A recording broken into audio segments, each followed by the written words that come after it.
Hello, hello, hello, hello. Welcome to another episode of Because of Fergie. This week we have our lovely, lovely guest, Queen. She came to bless us this time. And of Hi course, guys. we have my co-host, Jarrell, J.Rel, looking like a black lumberjack. You gonna speak or you just gonna keep nodding? I just want to ask Queen a question real quick. Hey, Queen, Yes. was I not asked to do the intro this week? Did I miss something? He did ask you. All right, I just wanted So to make I sure. don't know. I did ask you to do the intro this week. Literally 30 seconds before the show started. But there was like there was a big pause before you started talking. So I was like, Queen said hi first, so I had to jump in. You'll ask early. Yeah. We ain't even start the show yet, Juice, and already we got problems. But it's all good. You did a great job. It was a great intro. It was just, I think he might have. I think he just might have, asked you to be polite, and in reality, he was like, "I'm gonna do the intro though."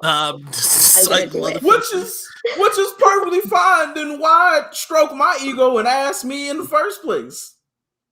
You could have did it. I'm cool with it. Just to do that, just to stroke the ego. Look, I like your intros, but thank you, Josh, for sharing and liking this. Everyone else should do the exact same thing. Thank you, Josh. Stop that. Perfect. That was weird. Why did that happen? I don't think you look like a lumberjack, Jarrell. I think you just look like one of those like safety, like caution cones. Like damn. I mean, it's a look. You know what? Or you're not from Texas, so like the little Whataburger. Like yep, I know exactly what you're talking about. Yes. Jesus. That is good. All good vibes. We all sat behind stage for 40 minutes and y'all had this planned out to shoot me like this when we started the show. All right. I'm bringing cases up on all you motherfuckers. I'm just matching energy. I am just matching energy. That is all I'm doing. I have done nothing. You're matching Miles's violence? Is that what's happening?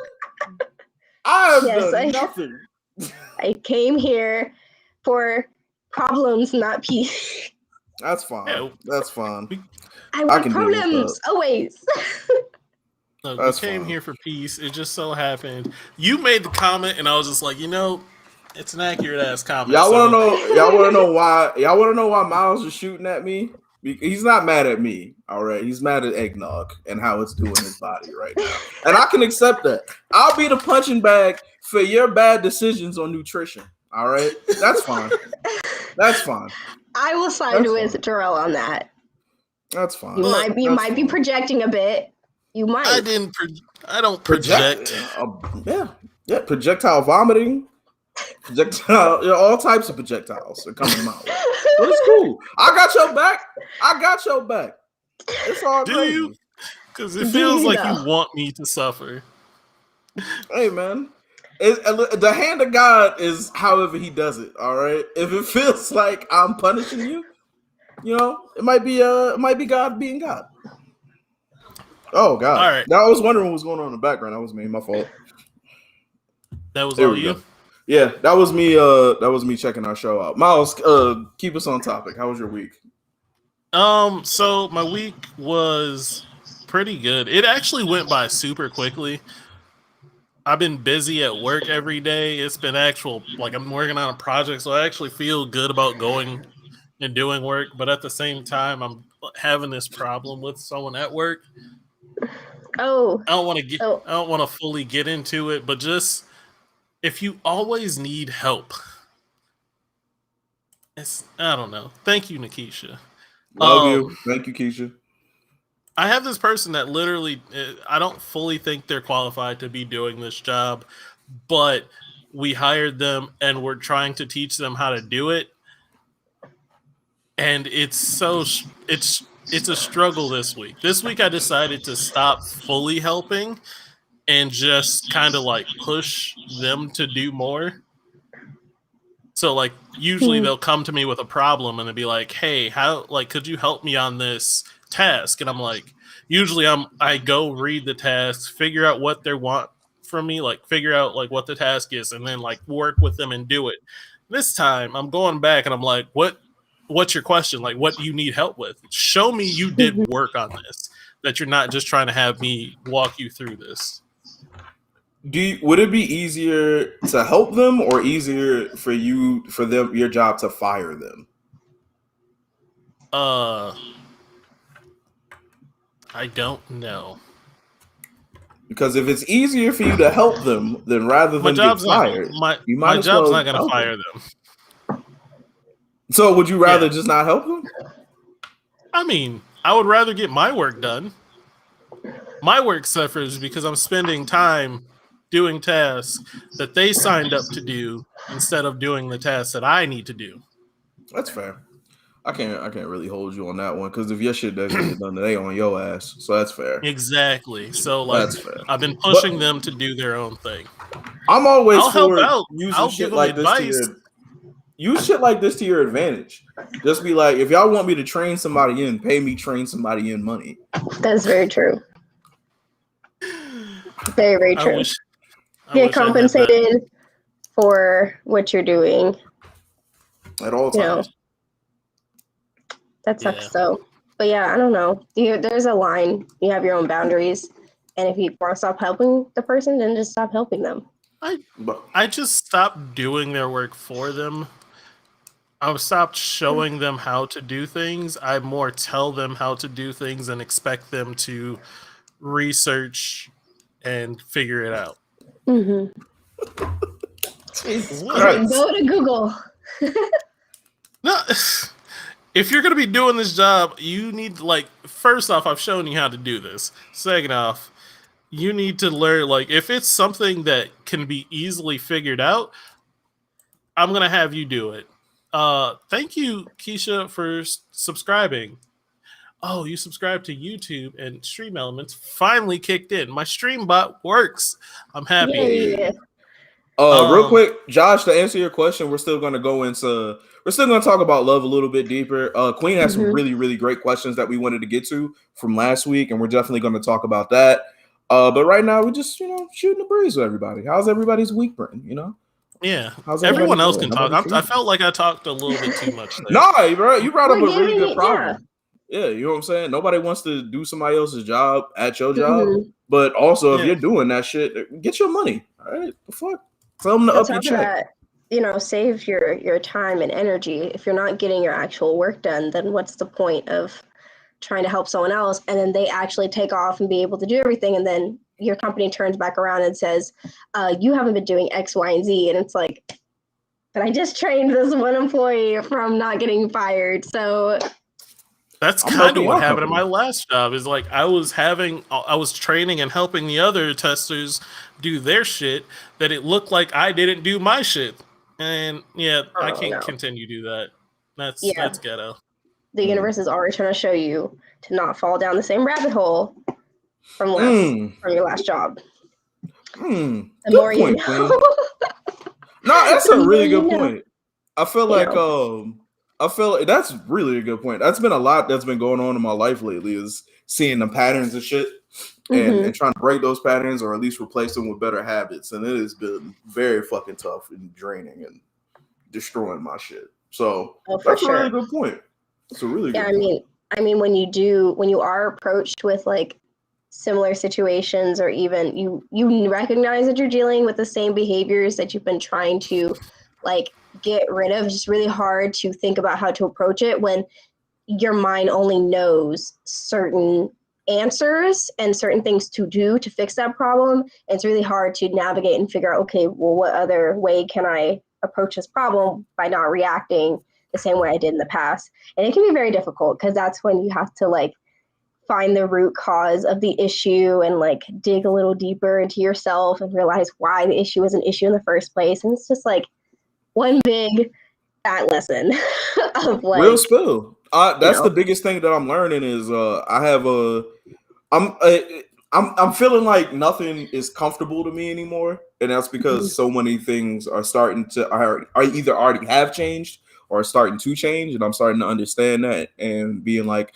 I can't really fall into my old ways, but when I run into a problem and I want to do that old thing, I have to realize that this is something that doesn't serve me anymore because it doesn't make me feel good or it doesn't help my situation, and I got to stop all that and find new comfort coping, I think is what it's called, or new coping, like whatever it's called. positive coping you mechanisms. can't always Right. go into a situation with guns blazing, Jarrell. You can't always be ready to fight somebody. I mean, but if the fight is with yourself, then yeah, you got to figure it out. You got to do I it. don't think it's always like a fighting manner. I just feel like we just naturally react the way that we've trained ourselves to react. And it's not until very tough situations that we realize that we're acting that way, but we don't want to change because that is our comfort of like either being angry or always being sad or victimizing ourselves or like whatever. And then it's like, okay, but this is all that I know. And stepping outside of that makes me anxious and it makes me feel uncomfortable. And it's like, okay, but you have to be uncomfortable. And then that's when people think that you have a problem with change. And it's not that you have a problem with change itself. You have a problem with trying to have a different mindset to the change that's happening. Exactly. I know for me personally, I've been in such a mode of being like, I got to go get this. I got to go make these moves happen. That now that the process is actually starting to get done, I'm in a weird place of being like, all right, well, I can only wait for things to come my way now. Like I did everything I possibly could do. Now I just have to let things fall where they may. And that's put me in a really weird position and fucking my whole world up. So just been dealing with that. So I get it. I have been dealing with that myself as well. So I can definitely relate. And it's really hard to talk to other people about it because they just think that you are being like lazy, controlling or lazy. You know, a mixture of the two. And in reality, it's like, no, I'm naturally used to like like things being done at a certain time and being in not really control, but just having direction and knowing where the path is going and then knowing what the outcome is supposed to be. So when roadblocks come along, like you could think of all the possible outcomes that can happen, but at the end of the day, there's always going to be that one you never thought about. So now you just don't know how to approach it, and it's hard. And you're just like, okay, but I did all these things. So, you know, I have a problem with being patient because man, I know, I feel it, yo. Patience is ghetto. I'm patient with people. I am not patient with situations that I have really no control over, like job interviews or you know, like waiting for a certain call for something that I need. Like certain things, I'm just like, nope. Like I'm that person, if I have to send something off, like it's priority mail, like it's going to get there the next day. I will pay extra for that to happen because I'm like, I want an answer and I'm going to do everything to get the answer. It's not always the best to be that way, but I think it's important to be honest with the things that you're working on. I think that's the best way you can do, or the best thing you can do is once you take everything once you handle everything that's in your control, then it's up to God and the universe to put everything where it's supposed to be at. And then all you can do is continue to make plans and not exit strategies, but like plan B's, plan C's to if XYZ happens, this is how we go about that. So I feel it. I know. Are you like a super routine heavy based person? Are you like, I like to stay in my modes and everything? I'm a little bit of like I'm like a spontaneous routine like person. I like routine for certain things. Like certain things need to happen throughout the day, but I also schedule spontaneity, which is like I schedule time. I don't know how to. Okay, so I'm gonna just go based off of like an old, I guess like an old schedule I used to have where I would like wake up, get ready for work, and I would do certain things in order to get ready for work, and then after I know that I already planned to go to work, I already planned my outfit, I planned everything I was supposed to do within that day, but after work, I have like an allotted amount of time that I just personally give myself. Like, I'm going to go do whatever I want to do. I can go home. I can go hang out with my friends. Like, it's not really like I wrote this down in my planner and I'm just going to be, boom, spontaneity this. Like, it's not like a Grinch situation where he's like self-loathing this time. Like, so, nothing like that. Exactly at 5 o'clock. It's nothing like that. I like for my schedule to be very flexible, but I am someone where I have things to do and I will get them done. And I'm just always on the move. I'm just that type of person. And if I'm not busy, I feel like I'm not achieving anything or accomplishing my goals. I wish I had that. Like that. You don't want it. No, trust me, I very much do. Because my whole thing is like I get super motivated to handle X, Y, and Z, and then X, Y, and Z will get handled. And then to recover from doing X, Y, and Z, it's like 3 days of me being like, I don't want to be bothered. I don't want to move. I don't want to talk. I don't want to expend any outside energy that I have to. But then a random spurt of motivation will come at like 4 o'clock in the fucking morning. Now I'm up cleaning, moving shit, and trying to make phone calls or planning phone calls for 8 o'clock. And then by noon, I'm just like, now I'm done with everything. Don't bother me. Yeah, I'm like that to a certain extent. Like, I'm like, yeah, I'm just going to chill and do whatever. But even when I'm not doing something, I'm somehow doing something. Like, I'll sit down and instead of just like, I'll watch TV, but I'll watch something that will feed my mind somehow, like documentaries or something where I feel like I'm learning and I'm like, okay, I did something. Like, sometimes I don't like that, but I do enjoy my space and my time to really sit with myself and be alone. I love my alone time so much. But when I get that burst of energy, it lasts for like a good minute. And then I get to that period of, okay, I want to be alone now. Like, no one talk to me, like, leave me alone. And then everyone's like, where are you, Queen? Are you fine? I said, yes, leave me alone. I need my space. Don't call me. Like, if I was rich, I would just hop on my jet and go to a remote island and throw my phone in the ocean and just like chill there and then be like, okay, guys, I'm coming back in like, I don't know, 2 weeks. And then, cycle. You are legitimately speaking to my soul because like there'll be random spurts where I put my phone in do not disturb mode at like 1 o'clock in the fucking afternoon, and I'll just be like, that's enough. Is that why you just don't be responding to me sometimes? Yeah, I don't want you to take it personal, sir. You're taking it way more personal than it is. And I need you to stop doing that. First of all, it's not you I'm not responding to. It's the entire world I'm not responding. But I'm also part of that entire world. You put yourself there, sir. All right. I made sure. Wait a minute. Hold on. Slow your roll. As a matter of fact, slow your roll, sir. Yes or no, in the middle of me handling something, did you call me and I answered? Yes. Okay, then. So who got your back, my nigga? Who got your back? Like I said, if you need me, I got you. But also, Jarrell needs to, again, man, it's just been a spirit of change over me. And I had to deal with myself first before I could deal with other people. Otherwise, it's everybody a big spirit of change this past like month. I've recognized change in myself. And some of it's good, some of it's bad. Well, what's the good change? Yeah. I'm not saying that to be facetious. I'm genuinely like, I love to hear when I doing am better. very much taking care of my energy a lot more now. Yay! There you go. I like that. I love that. I don't expend any amount of energy on shit that will not benefit me. Got tired of running, huh?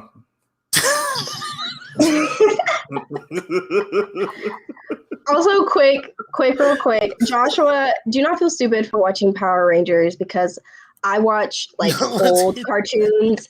Stop. I feed your inner child. I do the same all the time. I will watch cartoons all day. Let's real slow. Me and Josh go all the way back to freshman year of high school, right? Josh, let me tell you some real shit. I watched episode 4 of Mighty Morphin Power Rangers where fucking Jason had to go fight the Sphinx by himself and run hands with all those niggas. I literally did that yesterday. So I don't want to hear none of that. You feel stupid shit, bro. We in the same boat. Right. I love Power Rangers. I miss the Mighty Morphing and everything. The shit. Curtis wants to hear the bad changes.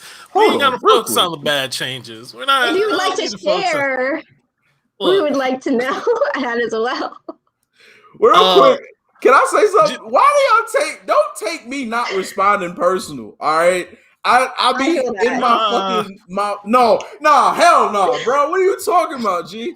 What do you want me to do? Because would you rather me fake a conversation with you, or would you rather me genuinely be like, I'm ready to go? All right. If I'm not replying, I'm usually in a space in my head where my conversation is not where it needs to be, and whatever you're trying to get out of me is not gonna get there. Honestly, I just laugh whenever you when you don't respond, it's whatever. Because when you do respond, which is a lot of the times, you still be just mad that you responded. He's like, I can't fucking win. But hey, no, he'll respond in message form just fine. It's when I call. I'll send it, I'll call the group call, and this nigga always answer, what y'all niggas want? It'd be 9 o'clock at night. You can tell this is what he did. He answered on his phone and then threw it on the couch and was like, what y'all niggas want? You don't know me, bro.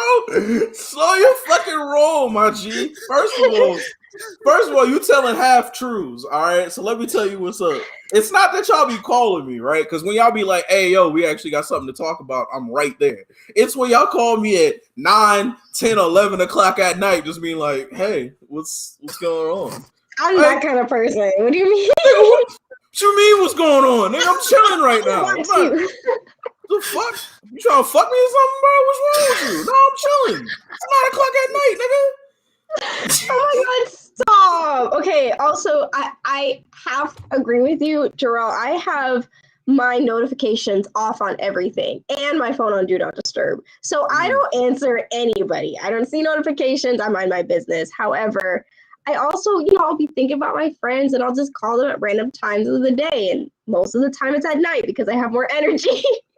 And it'll be like 10. I'm like, yo, what are you doing? Are you what you up to? I'm a FaceTime person, so I feel like I annoy people all the time. Oh my god. I'm a FaceTimer. I am. That's me. I don't know how many times we'll be in call with Delmar and then he's like, hold on, Queen's FaceTiming me. We're like, oh, this shit about to go on for 20 minutes. What's the difference? What's the difference that you get from the FaceTime rather than just being on the phone? It's FaceTime. I get to see your face. That too. I'm a very expressive person. And if someone doesn't know me very well and they talk to me on the phone, I feel like they won't be able to pick up on my humor or just the way that I am. And on top of that, I mean, we live in, in a time where technology has advanced and everything. And it's like, okay, I may not have the energy to go outside, but I do have the energy to still see your face. And I want to have a conversation, even though I'm not in front of you, Girl, I promise you, that is one of the main reasons why I call you whenever I do have some random shit that I need to say, is because I mostly just want to hear your genuine reaction, not your text reaction, your genuine reaction, because it's going to make me laugh and I'm going to enjoy it. I'm not a goddamn court jester, Miles. I'm a real nigga with real nigga shit to do. All right. Just playing games. At 10? At 10 at night? At 11 at night? Who? That's the middle of the day for him. What are you doing? What do you want to? That you can't have a conversation unless you out here. Out here yelling at people. Oh man, it depends on how I'm feeling. Some days I might have to have a conversation with one of my neighbors. Some days I might want to play video games and be serious. What are we calling it? Conversations. So what's today's topic, guys? What are we talking about right now? He's like, I feel attacked. I don't like this. Y'all need to stop. Chris, to answer your original question of what's up with the background not being the Citadel, this is the closest I'm gonna get to being festive this year. And it's fucking Texas. There's no snow outside. I have my tree up, but like this is my festivity. Like I have a hat on, even though I'm slightly sweating. It's fine though. What Anyways, like you're not gonna put no Christmas lights or no trees up or nothing? He said my he tree has a is tree up. up. Oh, so there you go. Christmas That's tree. festive. That's very Yeah. Very festive. festive. Bro. It's a beautiful tree. Thank you. Make sure my We'd love to fucking see green it. screen is still good. I put Yeah. there's a stuffed dragon. I don't personally have it. My best friend has it, and we decorate that up as a Christmas tree, and that's our Christmas tree. Oh, that's cute. It's the best. I have not done any festive things. I'm just not really in the Christmas spirit as much as Christmas is my favorite holiday. I'm about to You go got some time. caroling. Are you shitting me, bro? Are you like seriously? No, I mean I think about it every time I walk down the hallway to get mail. I'm like, I should just start singing some fucking Christmas carols. Stuff dragon. Yes, bro. Look, Hold on. G. His name is Charles. He's the Charles the Christmas Aw. Dragon. He's Charles the Christmas Dragon. We put lights on him and ornaments and shit. He's the shit. I'll show you guys a picture of it as soon as I get one. Please. But yeah, it's the shit. It's one of the best. It's the best adult decision I've made in my life. Like that is amazing. By the way, what is I up, support Curtis? this. What is up? When are you coming back to Texas? So we should get on topic. It's talking topic about time. the love-ins, the love Also, topic. Let's talk about the lovin'. I mean, we could, but mostly talking about love. The love-ins, the love-ins. Since we asked that, the love-ins, I'm just gonna come out and ask: do you guys, from memory, when you were in love, did you think sex was better because you were in love? Or do you think sex was better and then you got in love because sex was better? I had the same question Queen, if you're ready to go, you can go ahead. Go first. Oh, no, go ahead. You started. I had the same question asked to me by one of my friends on TikTok. I can't remember his TikTok handle, otherwise I'll shout it out. But he said he literally asked the same question, and I was like, sex when you're having fun with sex is like going out to eat. Like it's really good. Not always good for you, but it's delicious and it gets you through. But like sex with somebody you love is like a good ass home cooked meal. It's like it hits the spot. It fills you up. You're not mad when you still got some leftovers and you can just heat them up and get back into it. Like it's the shit, bro. I don't think you should ever call a girl call that. I just imagine you leaving and then like dragging her to the kitchen and be like, okay, I'll be back. Yeah. Fucking Yep. Nice analogy. Well, I feel you. I like the analogy for sure. Yeah, there's something extra to it. You just know that it was meant for you. It was cooked with love. All of it. It's just it's yours almost. Oh. Like it's meant for you, and that's why I'm like, yo, this is always dope. And not only that, bro. Once you get comfortable with somebody, you know how to make them feel right. And if you're in it for the right reasons and you guys are doing this because you love each other, you want to make your partner feel great and you want to make them feel the physical embodiment of your love. So hell yeah, it's like the shit. And you guys get comfortable with each other. You can get what you want. You don't have to feel unfulfilled. Like it's the shit, yo. Oh, it's great. Well, fantastic. I have actually never had sex with someone that I've loved, mainly because I was a virgin until I was 21. And the two guys that I was in love with, which was my very first boyfriend, and then after him, it was the boyfriend after him, like during college, I never had sex with either of them. So I don't know how that feels like. However, I did, obviously like get into another relationship after my second boyfriend. And I thought that maybe, because we liked each other so much, maybe it could grow into something to the point where we can say I love you and it would be, passionate and great. But that relationship didn't last long. It lasted for a month. So haven't had that experience, but would love to have that experience one day. So Really? Go ahead. You will have that experience. Oh, fucking hell! I did it again.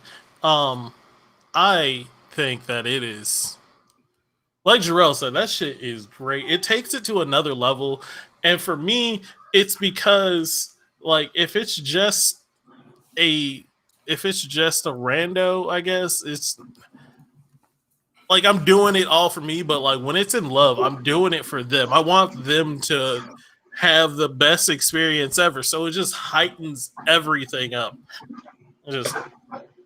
for sure. And it's not just the sex part; it's the stuff that comes after. Because it's the before, after. Yeah. Well, what do you mean before? What do you mean before? Like, what do you think I mean before? You threw me off. Like when I said after, I meant like after you guys get done making love. Like you like the time together feels better. The day after feels better. The conversations get better and everything like that. Before, I thought you meant like the 20 minutes after or some shit like that. Like after, like directly after. I'm asleep, boy. Big drools on the pillow. What are you talking about? Big drools. We out. But like those 10 seconds afterwards when we doing the pillow talk, like it's great until my soul is returning to my body. Absolutely. You're in lust with this. But but I'm saying like usually before or whatever, you know what I'm saying, you guys might not be all the way there or whatever the fuck. It's just nice to have that reconnection moment with your person. And I think that's the shit. All right. I'm glad you guys are. I was gonna say I'm glad you guys are answering, and you guys being the chat section, always answer any questions that we ask because we love to hear from you and hear your guys' stuff. Like I found out that some people think that just some random good sex sessions were better than the in loved ones, and I'm glad that you at least had some fun ones. Wait, real quick, I want to get back to that. Also, I just want to give a major shout out to Khadijah. Khadijah, I love you. Congratulations on having your baby. You already have been, but you're going to continue to be a great mother. I am so happy for you. Also, you should have named your baby after me, but we can talk about that later. But at least named it Jay. I'm saying at all, but mainly for me. Like it'll be. You could say it's for you, Miles, but it's for me. But hold on, real quick. Could y'all be in a relationship where like where the sex isn't? Wait, where did that comment go? Where the sex that you had before you got in love with somebody, or the sex you had before you were in love with somebody was better than the in love sex? Because no, the fuck, I'm leaving. What? That's a very interesting question. I've heard multiple times that toxic sex is just as good as in love sex. So like I have to say that all of my sexcapades were unrequited, meaning I liked them more than they liked me, and then once they had sex with me, it was like okay, like I'm gonna be distant and toxic and not talk to you type of stuff. So, and I'm the type of person where I will only I'm like a what's it called? Like I'm someone where I can only have sex with someone I feel like a connection with. And it's like I can see it going somewhere, and I'm not like, and me giving myself is just more like I feel comfortable with them to be intimate, and then obviously I find out later it's not the same, and then they blame me, and they're just like, oh, you're going too fast, you're this, you're that, blah blah. And I'm like, no, you have problems. Like you should have just been honest from the jump. Jesus Christ. Well, I definitely wanted to get into that a little bit more, especially with you, Queen, because you're younger than we're all younger than Miles, but you're younger than me. So that's for talking shit earlier, G. I had that one in the middle. But as a younger person, especially navigating this world, and definitely with post-COVID and trying to be in a relationship, like how has that been? How do you see it, and how has it been affecting you? I know I asked a lot, but mainly being a younger person, how do you see relationships and everything like that? And then also now being a younger person, trying to deal with relationships post-COVID, how do you feel? Has it changed anything, or has it made you see it any different? For me specifically, I feel like it's been the same, if not a little bit worse, mainly because I've always been the type of person where I always think about long-term things. I'm not here for like a short period of time. I want something that can last, that I can build. And every guy I've ever dealt with, even prior to COVID, they have always been very fickle. And this was also at a time I have to call myself out as well. As I was still in a period where I was growing. I was very, very young, and I wasn't in a lot of relationships. I didn't have a lot of relationship experiences. I just know that I was in a long distance relationship as my first relationship, which established a very high, pedestal for me. I was in that relationship for 2 years, and then after that was in a relationship for like a year. So for me, it's like, yes, I'm used to something that's long-term, something I can build and just be myself. And, I'm starting to learn about that person. But then as I actually was being thrown into the dating world and then actually getting to like someone getting to know me, I have just always found that there's a lack of effort, mainly because they are only looking for something that is like a fling or treat me like a side piece. And I've never been that way. And I've always told a guy like up front, because I'm very blunt, I would say if you're looking for, something that's like a fling, I'm not the type of person, and I need you to tell me right now. And they would always be like, no, I'm actually looking for something serious because of X, Y, and Z. And over time, I've just had to learn to look out for other red flags, even within their wording of them answering that question, because that would tell me a lot about their actual intentions. And then during COVID, I felt like during COVID, it was a tiny bit better because everyone's inside and they're actually stuck inside, which forces them to have a conversation and put in effort for a conversation. I was used to that. I was in a long distance relationship. Communication was the most important aspect of maintaining that. So I was happy. I was like, okay, FaceTime calls, texting, getting to, deep conversations, cool. And I think I only talked to 2 guys after being single for about like 2-ish years. And, obviously it didn't work out. And then after COVID, I just felt like it got so much worse, where everybody clearly did not learn the value of really getting to know somebody. And they're like, it's almost like that mentality of life is short. So just like do whatever and accomplish everything and talk to whomever you want. And I just have never been that type of person. So for me, dating sucks. And I have actually completely stopped after being single. I've been single now for another 2 years. So, that's kind of where I'm at. You said something that made me think about it. I've done the same thing. Jarrell, have you ever been in a long distance relationship? Yo, I definitely wanted to get into that because listen, I was in the longest of long distance relationships, multiple times, with the same person. So the thing that I noticed, and it's just a thought of mine, is that like when you've been in a long distance relationship, you have a higher, this is gonna sound dumb, but you have a higher love cost than other people. Like you have higher expectations of what the relationship should be. So like communication becomes so much more important to you than someone who's had never had a long distance relationship. It's only ever been like in your face. Because like when you're in their face, it's different than the long distance. Long distance, you have to communicate. You have to do like extra stuff. So being in a long distance relationship, especially early in your dating career, it kind of sets the bar of like, this is what I want my love cost to be. And that it definitely affected me, but then I got out of it by not having. So I had a lot of dates that weren't long distance, and I learned, and it may not be a good lesson, but I learned to lower my love cost. When you say love cost, what do you mean exactly? That's why I said it was going to sound dumb. It's just like I don't think it sounds dumb. I just don't know what you need for you to continually be happy in that relationship. So some people have a love cost where like one of your love costs is that you want to be physical with your person at least 3 times a week. Okay. Right? Yeah. That's a love cost. Like you want that. Okay. All right. We're on the same page. I got you. Yes. You think Yeah, that's a high love cost? No, I don't think no, that's a high love cost. he just gave an example.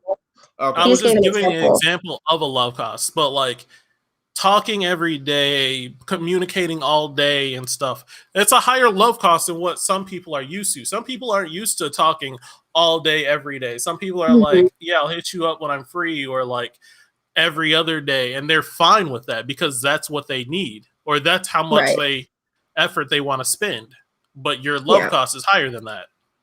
Yeah, and I will say, like, even being in a long distance relationship, and for me at the time, it was beneficial because what I didn't recognize at that age was that I was heavily going through a lot of traumatic events just in my own house, and I was in high school, and it's like one of those very weird times. And on top of that, I went to a high school where, you know, you're doing high school, but you're doing college. So there's naturally so many high expectations. And because my ex and I were able to get really close, we were able to break down a lot of barriers that usually a lot of people take a very long time to even discuss or to talk about.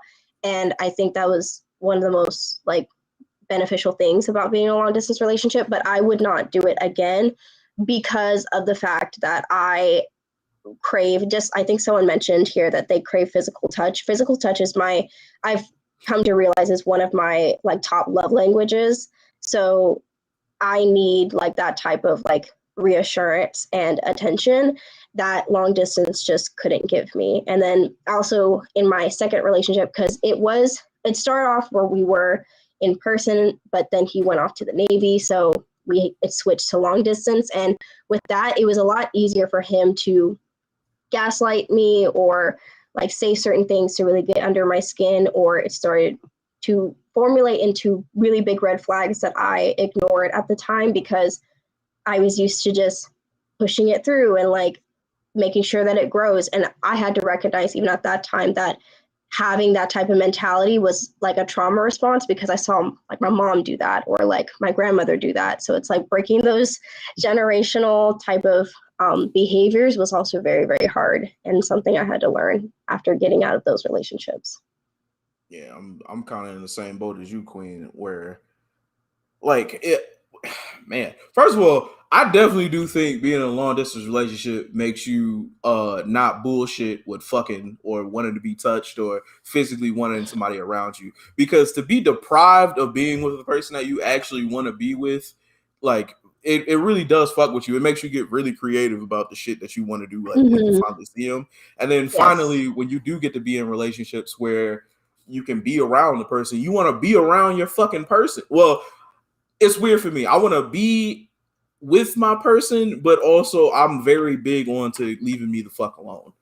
Like I don't like. I just had the same conversation where like I don't think I'm gonna be one of those people that like lives with my wife. Like we'll have property close to each other, but like you could come over, but go over there later. That's fine. Wild. That is interesting. But I do know couples that sleep in separate rooms and stuff like that because they really do need their own space, which I completely understand. But you know, every successful relationship I've ever seen in my life, from my parents to my uncles and aunts and people in my friend group that have continuously made it, the number one thing that'll keep everybody happy is space. Because I'm gonna be around you. Like we're gonna see each other. 90% of my time of this life with you is going to be with you.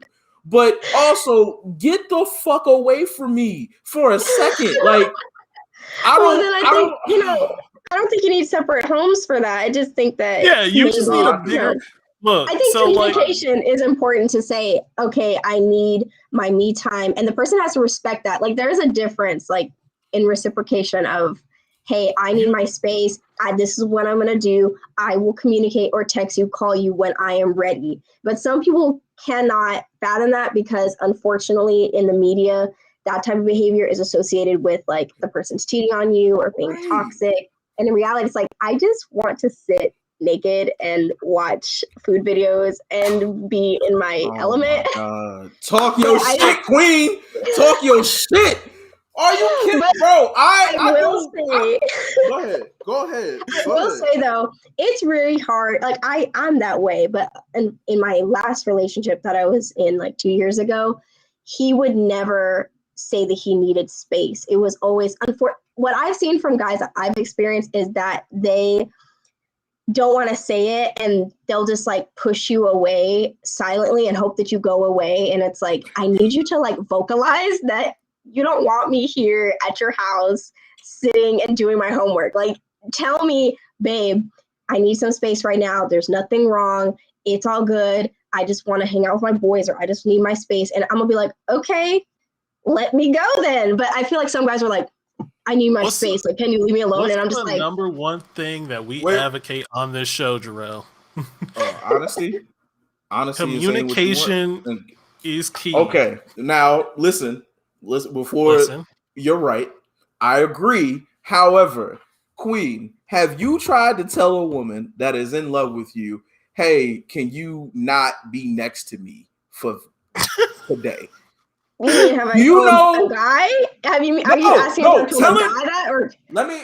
I'm just saying. Ever in your life, where I don't know if you have any sisters or cousins that you're really close with, but they wanted to come see you, and then they come up to you, and you're like, "Hey, listen, I appreciate what you're doing, and I love you, but also, please get the fuck away from me for right now." No, because my friends have never done that for me. Like they never just like spontaneously. But I'm very blunt. Like all my friends know, like if I don't want to see you, like I will communicate that right away, especially if I'm feeling some type of way. I will tell the main people that I've been talking to, like that's in my phone that I've been chatting with. I'd be like, hey, I need some space, period. Like I'm going through this. I don't know. I tell my brother, like when he's in relationships, I'm like, bro, if you want some space, say you want some space. Like if she starts acting some type of way, trying to gain your attention, be toxic, like that's the problem. No, is like, listen, I could tell you get away from me in the nicest way possible, but I promise you, our argument is on the fucking way, or problems are coming, and it sucks because it shouldn't be like that. I should be able to be like, yo, let me be the wait. I mean, hope you phrase it better than please get the fuck away from me. What's a better way than saying please?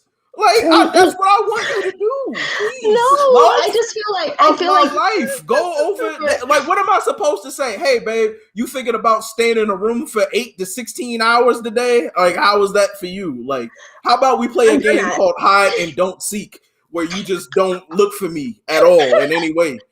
How about this? We'll play Carmen Sandiego together, and you just don't you just guess where in the world I'm gonna be. Like, fuck out of here, yo. I must say there is a way.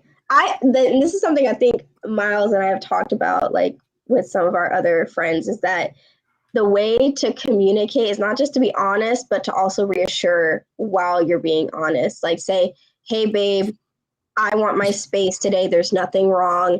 It's nothing that you did. I just feel like I need some time alone.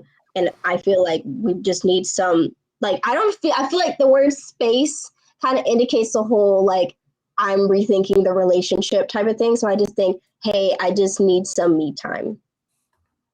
I think that that's a little bit more of a, and I feel like I as someone that has gone through a lot of traumatic relationships, and maybe that, like, saying, hey, I need space, kind of in our mind, like in my mind, would think isolation, which is something that I am uncomfortable with, or I feel abandoned, like it might be an abandonment wound. I feel like with that, like I would want to be in a relationship with someone that does not only reassure me, but also stays with his word.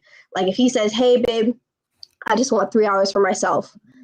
I feel like after 3 hours, or if it goes to like 4 hours, for me to get a text saying, hey, babe, I know I said 3 hours and I just lost track of time, but I had the space that I needed. Do you want to do something like tomorrow? Do you want to like plan a date? Like, I just feel like that having that positive like rapport and building that is how you then get used to saying, hey, babe, I need space. And then your girlfriend is like, oh, okay, yeah, because last time he needed space, he acted this way. He did what he needed to do, and everything was fine. I feel like some guys that say, oh, I need space, come back with like a different attitude or become distant. So that's just in my experience. I can't speak for everybody and their experiences, but that's just something I've noticed. Everything you just described is something it's literally how it played out in my head of being like, oh, this is going to be great. I'm just going to tell her, hey, let me get 3 hours to go do something. And then every time it was like, why you want to be not talking to me? Why are you doing all of this? Probably with some other hoes. Was this the toxic relationship? Of course it was. Of course it was. Oh, there you go. No healthy relationship does this, sir. When you're in a problem, you can't. You're using. Wait a minute. We can all see it. I was sick back then, but when I'm in the sick, I was like, oh my god, this is life. Fair. I just got to deal with life. Yes, I knew it was sickening. I'm saying when you find someone that's not toxic and you say these things, it won't be a fight. So you're fine with how you're saying it. Yeah, you had the toxic. I can guarantee. Yeah. Oh, go ahead. Oh no, I was gonna say because I've dealt with a similar situation to you, but it was kind of the opposite. Where let's say I was doing something with my friends, my boyfriend was like a helicopter boyfriend. He's like, if he texts me, he'll be like, why didn't you later? I'll text him and be like, hey, it'll be like 2 hours later. I'll be like, hey, sorry, I was doing X, Y, and Z. I'm heading home now. I'll be home in 30 minutes. And then I would get home and he'd FaceTime me. And the first thing he would say is, why didn't you text me when I texted you? Like, what were you doing? Why were you with this person? Why were you doing that? And it's like, I just explained everything I was doing and I reassured you. And yet you're still making me feel bad and making me take blame and say I'm sorry for something I shouldn't say sorry for if I have explained it. Like, if you had questions or more details about my day, that would have been preferred. But he was like really the type of person where it was like, why are you doing that? So you're just going to act that way? So you're just not going to talk to me? And it's like, oh my God, what are you doing? Like, I don't know what's happening. So, when you're in those type of situations, a person is really acting on their own insecurities or their own issues. And it's like, but I've done nothing. Like, yo, I'm telling you, and they'll do that shit until you think you crazy. You like, maybe I was tripping, even though I told you where I was at, and you know my mother's phone number, and you have my house phone, and you know you could get in contact with me in any way possible, and you know where my best friends is at. Maybe I'm the one losing my fucking mind. Like, and I felt that way to the point where if I left my phone for 5 minutes, I know that I would hear about it, and he would pull the whole, I don't want to talk to you now. I don't want to discuss this with you. I will talk to you later. Goodbye. And it's like, what is this passive aggressive energy? And I did nothing. I literally went to the bathroom. Like, why are you acting this way? And he's like, you didn't answer my phone call. I'm like, I was talking to my mom. And he's like, well, you should have hung up. And I was like, I'm telling you, I've done some very interesting situations that obviously I have grown and learned from. That's why I really do not. I don't like people to control me. I don't like for people to micromanage my life. Like, I am someone where I am just I'm a naturally reassuring person. So I should not have to over explain and take away from my life to, Queen, I got you so beat. I'm sad Calvin's not here right now in the chat, but there was a minute in my life where I had to walk around with 2 phones because one of them was broken and then it wouldn't charge, and the other one would charge, but the screen was fucked up. So I would charge one phone and make sure that battery was good to go, and then put that battery in the phone, switch the other battery out, and charge that one. So that way I could always be on the phone. But if I was ever in a situation where both batteries died, I'm out. It's argument city all day. I'm out of here. Josh was there. Josh remembers this shit, bro. Josh was there front, bro. We would. Bro, Josh, yes or no? We would be out somewhere. We'd be chilling at Carl's parents' house, and we'd be having a good ass time. And then all of a sudden, nobody would see me for 4 hours because I got to go put out emotional fires somewhere else. Say I'm lying. Oh my God. So Queen, in the bottom of my soul, I feel everything you're saying right now. It was a lot. And I think there was a time where I actually came to my parents to visit them for Christmas. And my ex, like, he called me and I told him, like, hey, I was downstairs with my brother. And he's like, okay, but you're supposed to be making time for me. Like, I want to spend time with you for Christmas and I can't do that. So now I'm trying to FaceTime you. Why do you have to hang out with your family? I'm not close with my family. So why do you have to hang out with yours? And I'm like, what? And my mom even came in because she was trying to say hi to him because she's never met him. And literally, this is what he did. He was like throwing gang signs and shit. I'm like, you done. Go. And my mom you gotta go. You gotta go. But this is the same ex that tries to like contact me every 3 to 4 business months. And it's like, do they hit you up on your phone or through the email? I have not gotten any email type. You've never done the email? You ain't been blocked on everything and had to do the email game? Look, no, because they'll always they'll make. I've dealt with the I'll make another account and like hit you up on there on like Facebook or something. It's a lot, y'all. It's a lot. So you guys are describing something, and I kind of felt like I was that boyfriend once. Not in the sense that I was like hounding her, but like we lived together and she'd be like, I get off work at 5. And I'm like, all right, cool. I would cook dinner and then she wouldn't show up until like 8 or 9. And I'm like, you just not gonna like, where were you? And she's like, oh, I went to my friend's house. And I'm like, you could have just said something. I made dinner. And she's like, oh, I didn't know. And I'm like, and I felt like an asshole at the same time. I'm like, I shouldn't expect her to just come home. And I also shouldn't be questioning where she is. She's a grown ass woman. But at the same time, it did bother the fuck out of me. I had to learn to grow out of that one.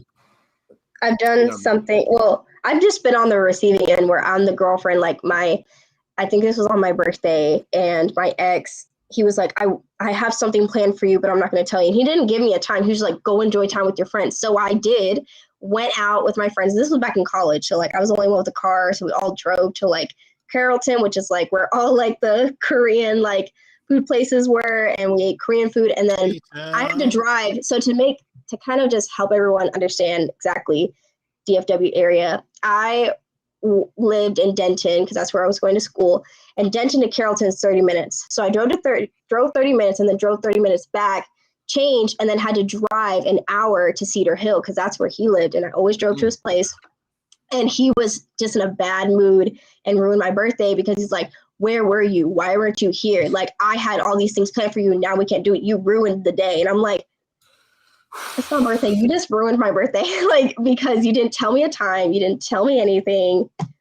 Thank you so much. Like, all right. Like, so it's kind of, again, the more that you deal with, like, when you deal with these situations, you just have to learn, like I said, the red flags in the way that they're talking to you, the way that they act in certain situations, the way they treat the people that you love. All these things really do come together for you to say, do I need to end this relationship? Like, is this obviously not going to work for me? And it takes time for that to happen because you can be so wrapped up in the relationship and think that how they're acting is out of love or how they're acting is, justifiable. And in reality, it's not. It takes a toll. When you were, go ahead. Oh, I was just going to say, and it also ruins, like, unfortunately, like, relationships that you do try to get in, like, that are supposed to be, like they may be giving you, like, green flags. In reality, it might not, you might end up ruining it because they start acting or doing something that reminds you of a past relationship, and you don't want to, like, completely judge the person. You're not going to, project how you feel on that person, but at the same time, it's really hard to, that's why I found that dating was really hard for me, because when I was trying to, like, be open and just honest with someone and, like, call them out on certain behaviors, it was just very hard for me to, like, do that. Hold on real quick. So that actually what she was talking about kind of transitions well into one of our next questions that we had. Hey, real quick, I was about to say, did you want to go through comments a little bit? We had a bunch of them that we didn't get to. Yes. Yeah, there's a lot of comments that we just kind of disrespectful mom. I'm stabbing you. I feel that. I'm like that now. I was like, Queen, did you want to finish up the last little piece of your thought? Oh, hold on. All right, we jump into comments. Sorry. Yes, I am hot in this hat. I am very hot in this hat. I am over here like trying to wipe off. Like you can see, I'm kind of glistening a little bit. I'm hot. You about to have heat stroke to look cute. Why are you doing this to yourself? Just take your shit. You're literally, your background look hot. There's a whole ass fire there. Take your shit off. What are you doing? I'm not hot because I'm never hot. Well, I am hot, but my window is wide the fuck open right now, so I'm chilling. What's it called? Real quick, I wanted to jump back into what Chris and Deja was saying about sex in a relationship, because I was just that is foreign to me. What the fuck do you mean outside sex was better than love sex? What kind of hell is this? I mentioned this comment. I mentioned how some people we said it, but we kept talking. We kept talking. That's why I missed it, but I had it in the back of my head. I see chats haven't gone through. And listen, if it worked for you, it worked for you. I get it, but not over here, not in this household. What do you mean? Chris, you said something where you said sex is going to fade, so you got to make sure you got a foundation under that hot lust, or else the sex ain't ever going to be good again. Very true. I agree with that. Fair. Have a really good foundation. Fair, but if I'm in love with you, like that's already the prerequisite, is that I like you. Like I like enjoying my time with you. You get me. We have a system that works for us in our relationship and the world that we build together. So I get that. So I guess I feel you on that. Like maybe I can't say it. Listen, man, if sex ain't popping and we in love together, I'm just gonna have to go off. I feel like I just got a message saying chat didn't go or chat isn't going through. Wait, chat's not going through? Yeah, I got a message saying the last few messages hasn't gone through. Oh, I hope it works. I think we should still be live. I think I'm still. Does it not? Yeah, we're still good. I'm seeing chat. Oh, okay. I'm seeing chat. All right. Okay. Messages were going through. I think we're kind of caught up. But so you had mentioned something. Sorry, Chris was outside, bro. Chris was out the fuck side. Some of those top out look. Jesus Christ. What were you? I don't want to know. I don't want to know. I don't want to know. Because if it's beating love, I don't need that in my life. I don't need that type of stress on my head. You said so. Can you not be in love with someone if it's not the best sex you've ever had, Jerome? Why would it not be the best sex and I'm in love with them? I don't know. Because love and sex don't have to. Just because there's a correlation doesn't mean it's causation. Like love doesn't have to be a prerequisite to have good sex. I think that's right. Yeah, and good sex doesn't have to have a prerequisite to love somebody. But if I'm in love with this person, good sex should be there. Like you're right, I can have both without either. But if I have love, if I have love with sex, and that's what I'm saying. Like, why wouldn't me and my person have these conversations so that way we can both make each other feel good? You feel? I mean, you can still have that conversation, but like, there's no guaranteeing that like they're going to get to the point where it's better. Like, say you got the best head of your life, but it was from someone. I knew you were going to say this. I knew you were going to go here. But then you get a wife, and she doesn't. You can teach her all the shit you like, but she just doesn't have the capabilities to do the things you like. I'm gonna answer this question. But also, man, I called my parents before we shot today's show just to tell them I love them and I miss them. And I was like, man, I can't wait till we have a wholesome episode where I can just show them. And every week we do this. Every damn week we do this. We don't have to do this exactly, but it's just. No, I'm gonna answer the question because I ain't no bitch. So whatever. But anyway. So you're saying she doesn't have the capability to give me head the way I want to get head, or whatever it be. I was just using that one as an example. Is she all right? Well, here is she willing to either A, try, or B, come up with different solutions that are equal? Or, yeah, she loves you, so she's fine. What's the problem? But it's not there. Oh, it's just not the same. Like it's just not. Yeah, it's just not there. It's not getting where I needed to go. Yeah, it's a B+ effort. She's putting in the effort. She's trying, but it's B+. I'm not even going to answer that question because I don't believe speaking that type of evil into existence. I will kind of. Go ahead. I would definitely graze on it. I would hope that when I do finally have the sex and do the devil's tango with someone that I love. The sex. He's gonna make with someone that I love. Not only do I hope that we can communicate about what we both like, what we both don't like, and give each other critique without feeling as though like we're hating on the other person. But also, I would not like it. For example, if my future man cannot just give me the best head, I'm not going to dump him because he is incapable of doing that. Like, to me, it's still good. It's just not the best. I would prefer for if you were to try other things or do other things to satisfy me, then I'm fine. But I don't think one thing can just equate to just all bad sex. I'm dumping you completely type of thing. But like, why can't they do what I need them to do? What is this physical ailment that has plagued this person that knows all of? Maybe they just, I don't know. Yeah, maybe they just have lockjaw or like. Unlock it. I agree with that. Unlock it. Or what if they have like a shallow esophagus so they like throw up easy or something?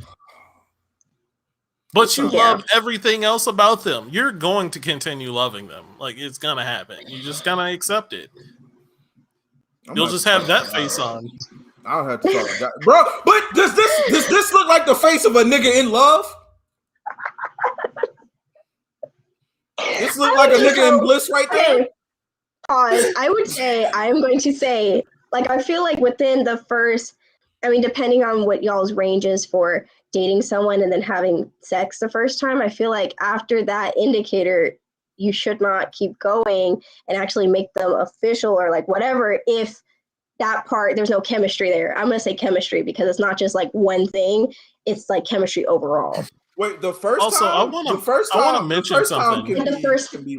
Can go left. Like, we can understand the first time go left. Okay. But if we're at time 5 and nuts ain't being busted, I'm gonna be at time 2. Okay, like you got 2. You got 2 chances. Wait, hold up. You up to bat one time, and if you ain't hitting it out the park, you out this game. Queen, let me ask you. I've actually been that way with just like after the first time, like literally, like actually during. I told him to stop because I just did not. I was like, I don't. There's nothing here. Like there's literally nothing here.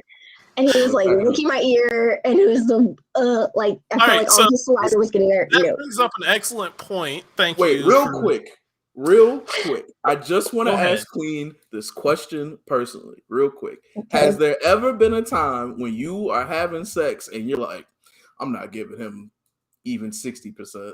Like, I'm just, it's bad for me. Like, you knew you were bad on your side. No. Queen. I just have never, I will say, this is the flaw I have. Okay, I put my 100% in everything. You think every time you was out here just knocking home runs out the park, had this man gripping the walls, calling Jesus, asking for his soul to be given back to him because he didn't know what he had started every time? for the small amount of times that I have had sex, there have clearly been no complaints. Just gonna put it that way. They didn't get to come back. There was no review. Niggas got to one shot. Niggas didn't get to give. I'm not gonna. I'm just going to say, and be quite frank, I just, like I said, I value honesty, and if they're not going to be honest about if something was like not good or not, how it sound to be like, you know, that's real. How it sound to be like getting someone and be like, this pussy ain't it. Pack it up. Yeah. Just give me head instead. Like, this ain't it. But this brings me to a point. This brings me to a solid point. I saw it in chat. Everyone was saying this one thing, and I agree, but y'all are not taking it far enough. It was always about, if you're in love with them, teach them, communicate what you like, and tell them how to like please you. And I'm like, yeah, but also do that with fucking random dude. What do you have to lose? Tell me what you lose. Tell me what you lose by telling the person that you're having sex with what you like. I've done that once. Oh, go ahead, Queen. All right, I've done that once, but again, I can already tell off the, like, as soon as, like, we can be talking for a while and it's good, it's great, no red flags, but as soon as it gets to the sex part, and then like just the behaviors of how they're acting, I already can kind of tell, like, intuitively, like, this is literally what they wanted. Or like after sex, they're like super distant. It's like there's no other time to just be like, to give critique if they're completely like, yeah, okay, I got what I wanted, and I'm not going to talk to you anymore. But then again, right after that, they immediately check out. So like they'll praise me and it was great, blah blah blah blah blah. But then next day, they literally. The next day they're just like they're super distant. And I'm someone where, I mean, for everyone out there, I'm a psych major, so I can easily pick up on patterns of behavior very quickly and trends. Like, if you're texting me 3 times a day and you do it between like this time and you do it like this, or you're used to calling me like this and I can hear your voice and you're like that, I'm already formulating like a little file in my mind of how you act.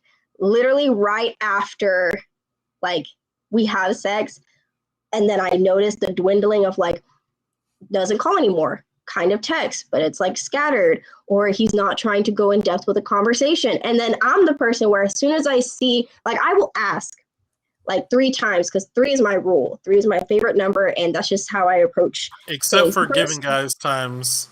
You can't get 3. You can't smash 3 times. They get 1 or 2. They get 1 or 2. That's right. it. Everything else is 3. We got, okay. Rules are planted. Got it. Stop.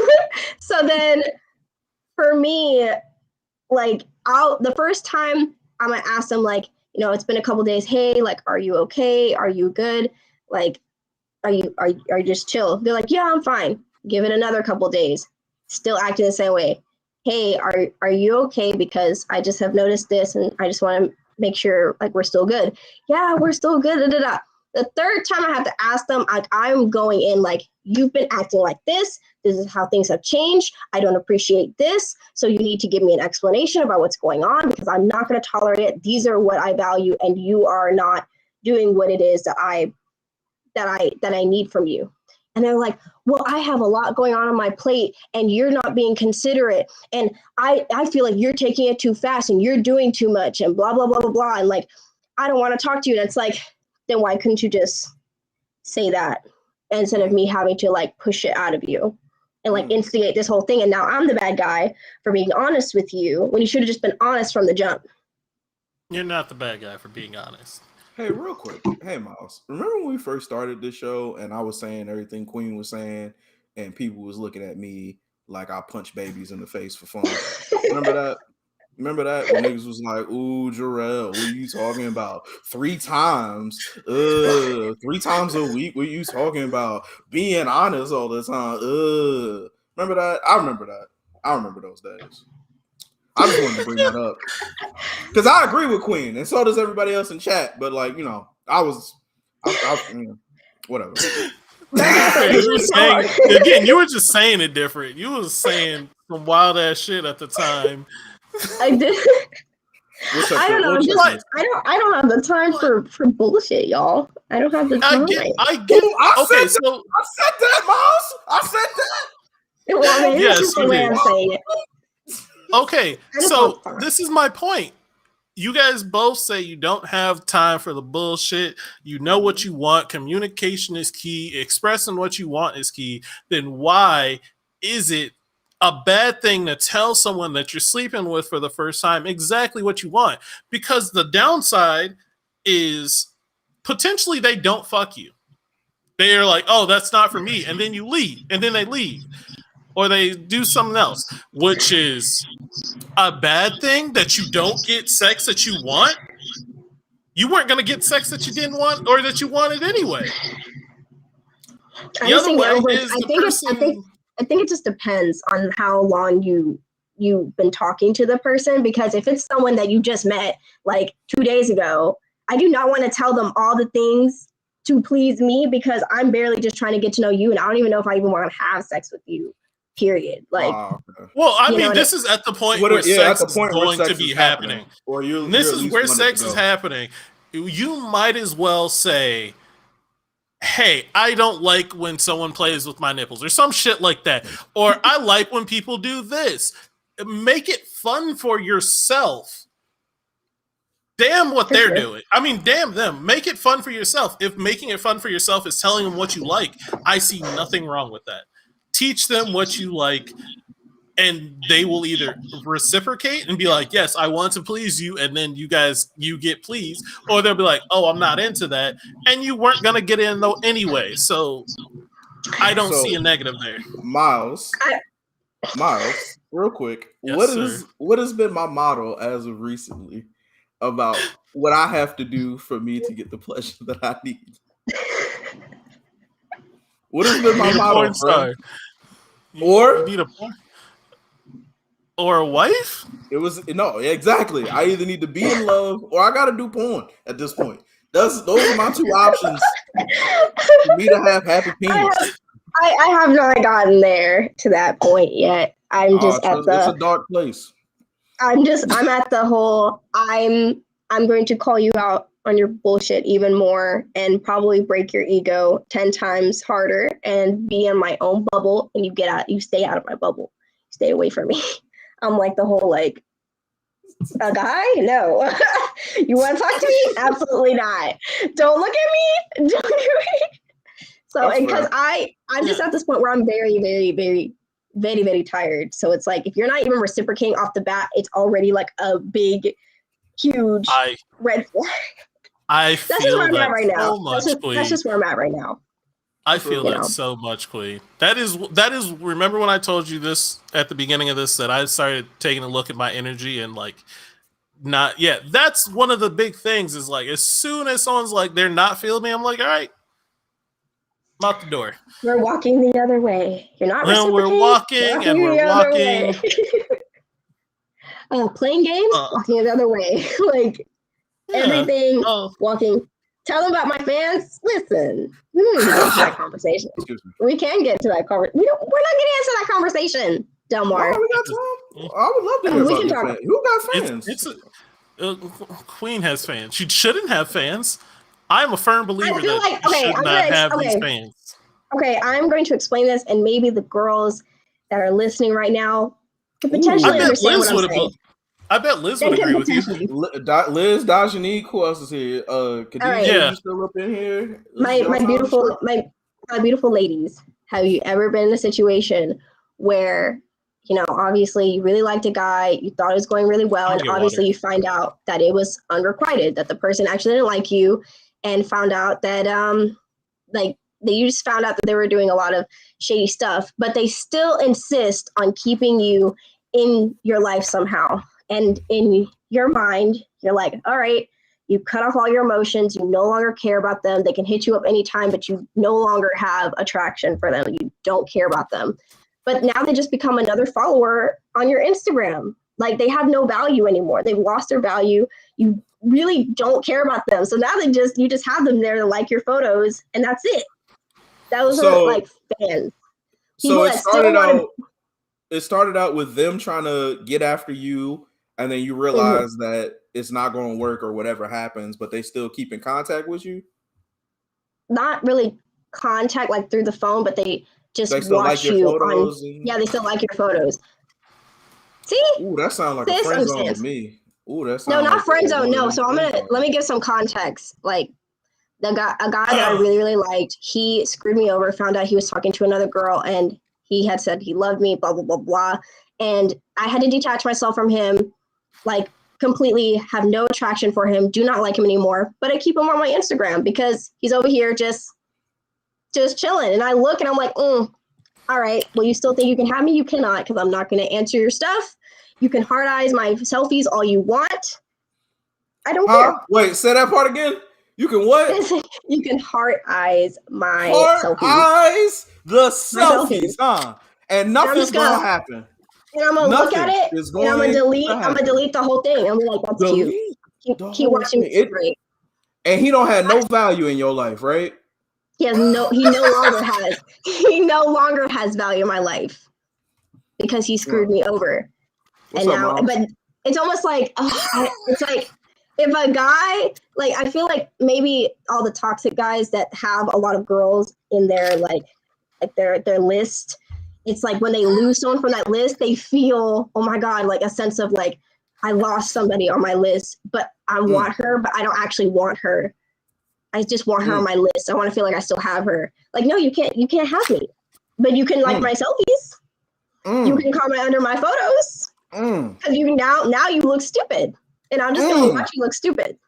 It'd be like that, huh? Life be it's like the same thing. Why are you holding the camera? Because I wanted to have a moment, man. Because it sounded like I don't know. There was this dude that I knew, Miles. I think you knew him too, where he was talking about like how you shouldn't be giving certain situations energy because of, you know what I'm saying, it really don't got no value or anything like that. You know what I'm saying? And how you should just continue, like, once you don't get what you want or what you're looking for from the situation, you should evaluate what you're going to do and then either decide to leave or stay there and get absolutely nothing from it. But, you know, they called that guy crazy. And then I hear this today that women do actually do this shit.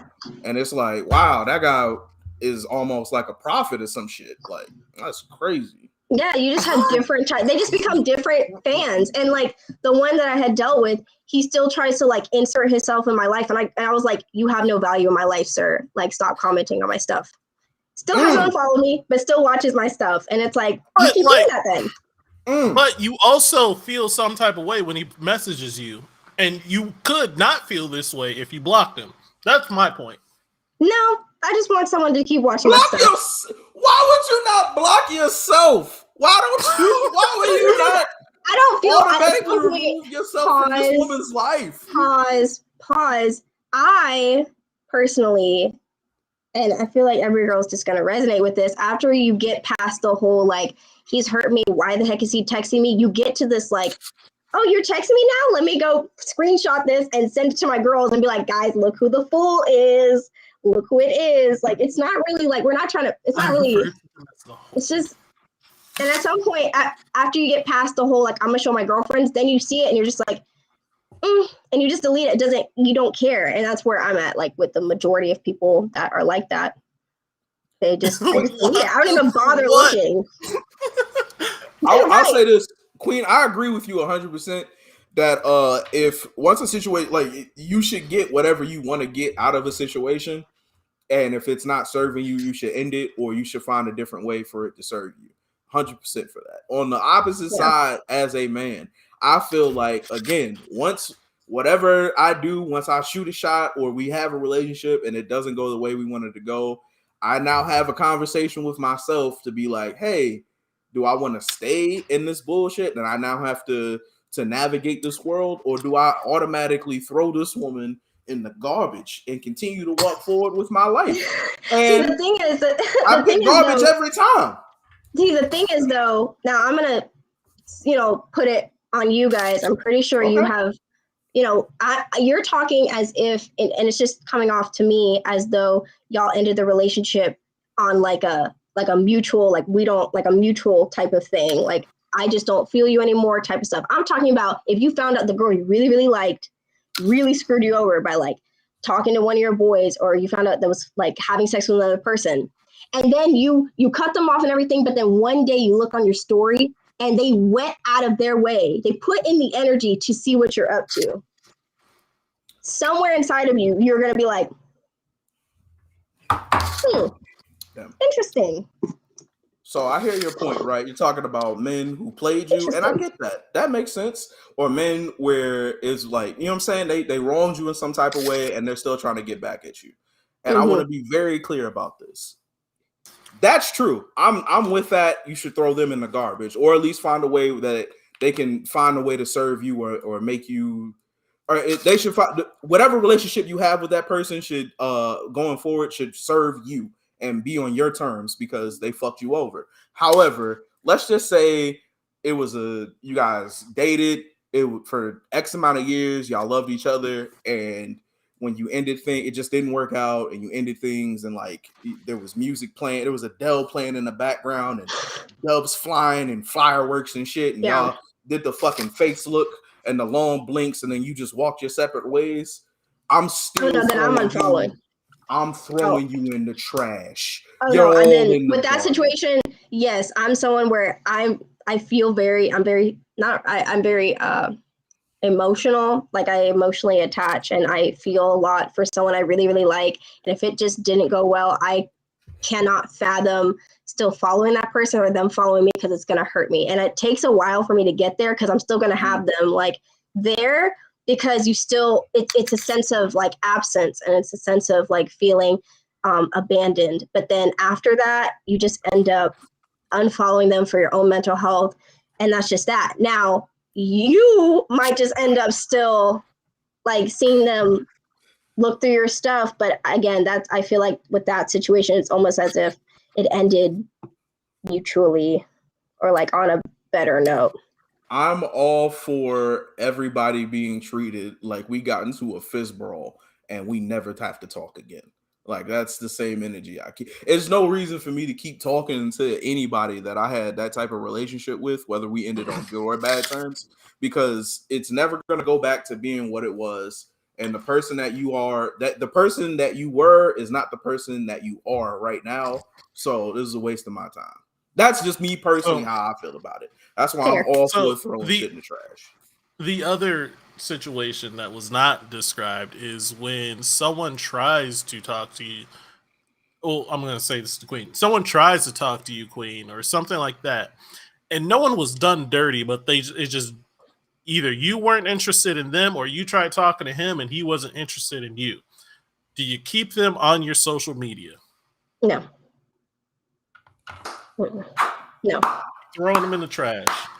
Like, what's the point of me? And that's me saying, if it didn't go, like, if someone came up to me, like, messaged me right now and said, Queen, I've liked you for a very long time and I'd love to take you out. Like, I would respectfully tell them, like, that's sweet of you. However, I'm not interested in you in that way. I just see you as a friend. I'm very much that type of person where I'm going to tell you how it is. I'm going to be honest with you. And it's up to them if they feel like they want to unfollow me because they cannot look at me and feel defeated, or they'll just be like, oh my God, yo, defeated, bro. Yo, Queen's a villain. Queen is a villain. That was the second thing I heard. That was it. I know a villain when I hear it. Damn it, that was just second tell. Queen got a couple of people on the radar that's going crazy. Oh, Queen, you got somebody staring at a wall crying, listening to Jodeci looking for you. I'm feeling it in my bones right now. Do everything I need, Queen. Oh, that nigga down bad, yo. I hear it. I know a villain when I hear one. He definitely got people down bad right now. You see, she ain't say no yet. You see, she ain't say no yet. Now you say, I ain't bet. Yeah, I ain't bet. I mean, that has never happened like where we've been friends for a long time and then boom, they have feelings for me. It's always just been like at like they follow like I met them at a bar and then they just decide to follow me and it's been 3 days and they're like, hey, like I like you, let's go out. And I'm just like, I don't see you that way. The reason why I got your Instagram is because I want us to be friends. You can either stay friends with me or we can just end this right now.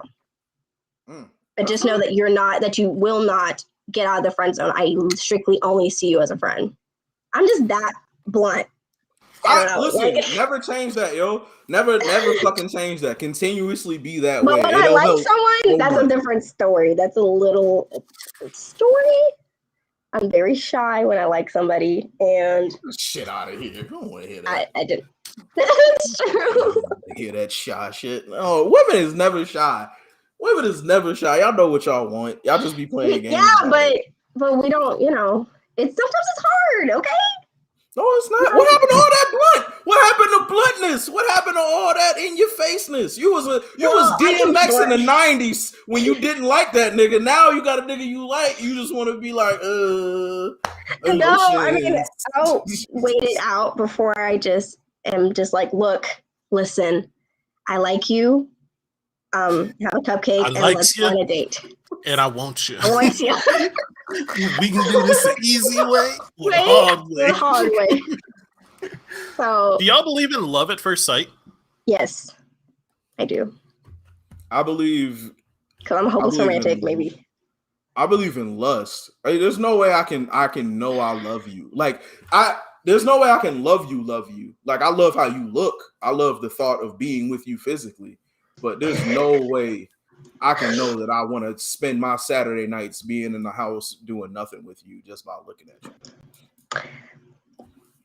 I do believe in love at first sight. I'm just a hopeless romantic like that. What's the closest you got to that though? When's the last time you fell in love by looking at somebody? Okay, I do want to say there is. If you don't want to explain the situation, that is fine. I'm gonna briefly mention it because I don't, again, I just don't want to. But the guy that I told, but the guy Miles that I told you about, the one I met, it wasn't like oh my God, like I'm just so in love with you. His energy just felt very comfortable, and I think that comfortability can easily kind of like translate to being in love with someone, just seeing someone and you could literally see yourself being so comfortable with them that you could date them and you can be yourself and you can feel like that person will really take care of you. That's how I felt. Not fully love at first sight, but more infatuation at first sight. Because infatuation isn't sexual. It's so much more. It's basically everything you described.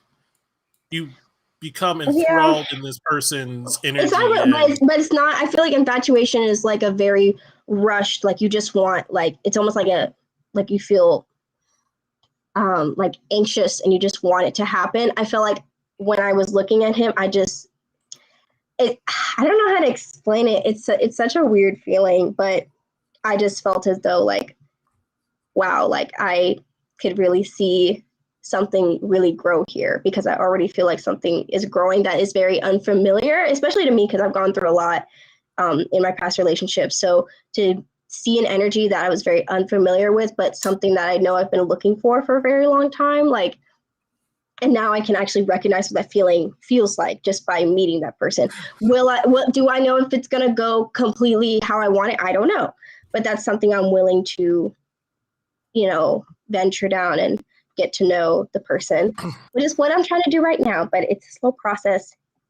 That's just that. No, that's real. I'm in the same boat kind of where I'm just like, okay, let me learn how to understand somebody before I start jumping into shit because I've learned that I'll jump into something with no give a fuck in my soul, but it'll continuously end up not the same. That's why I'm trying to make sure I like set up the pillars of my foundation before I will double backflip into some shit.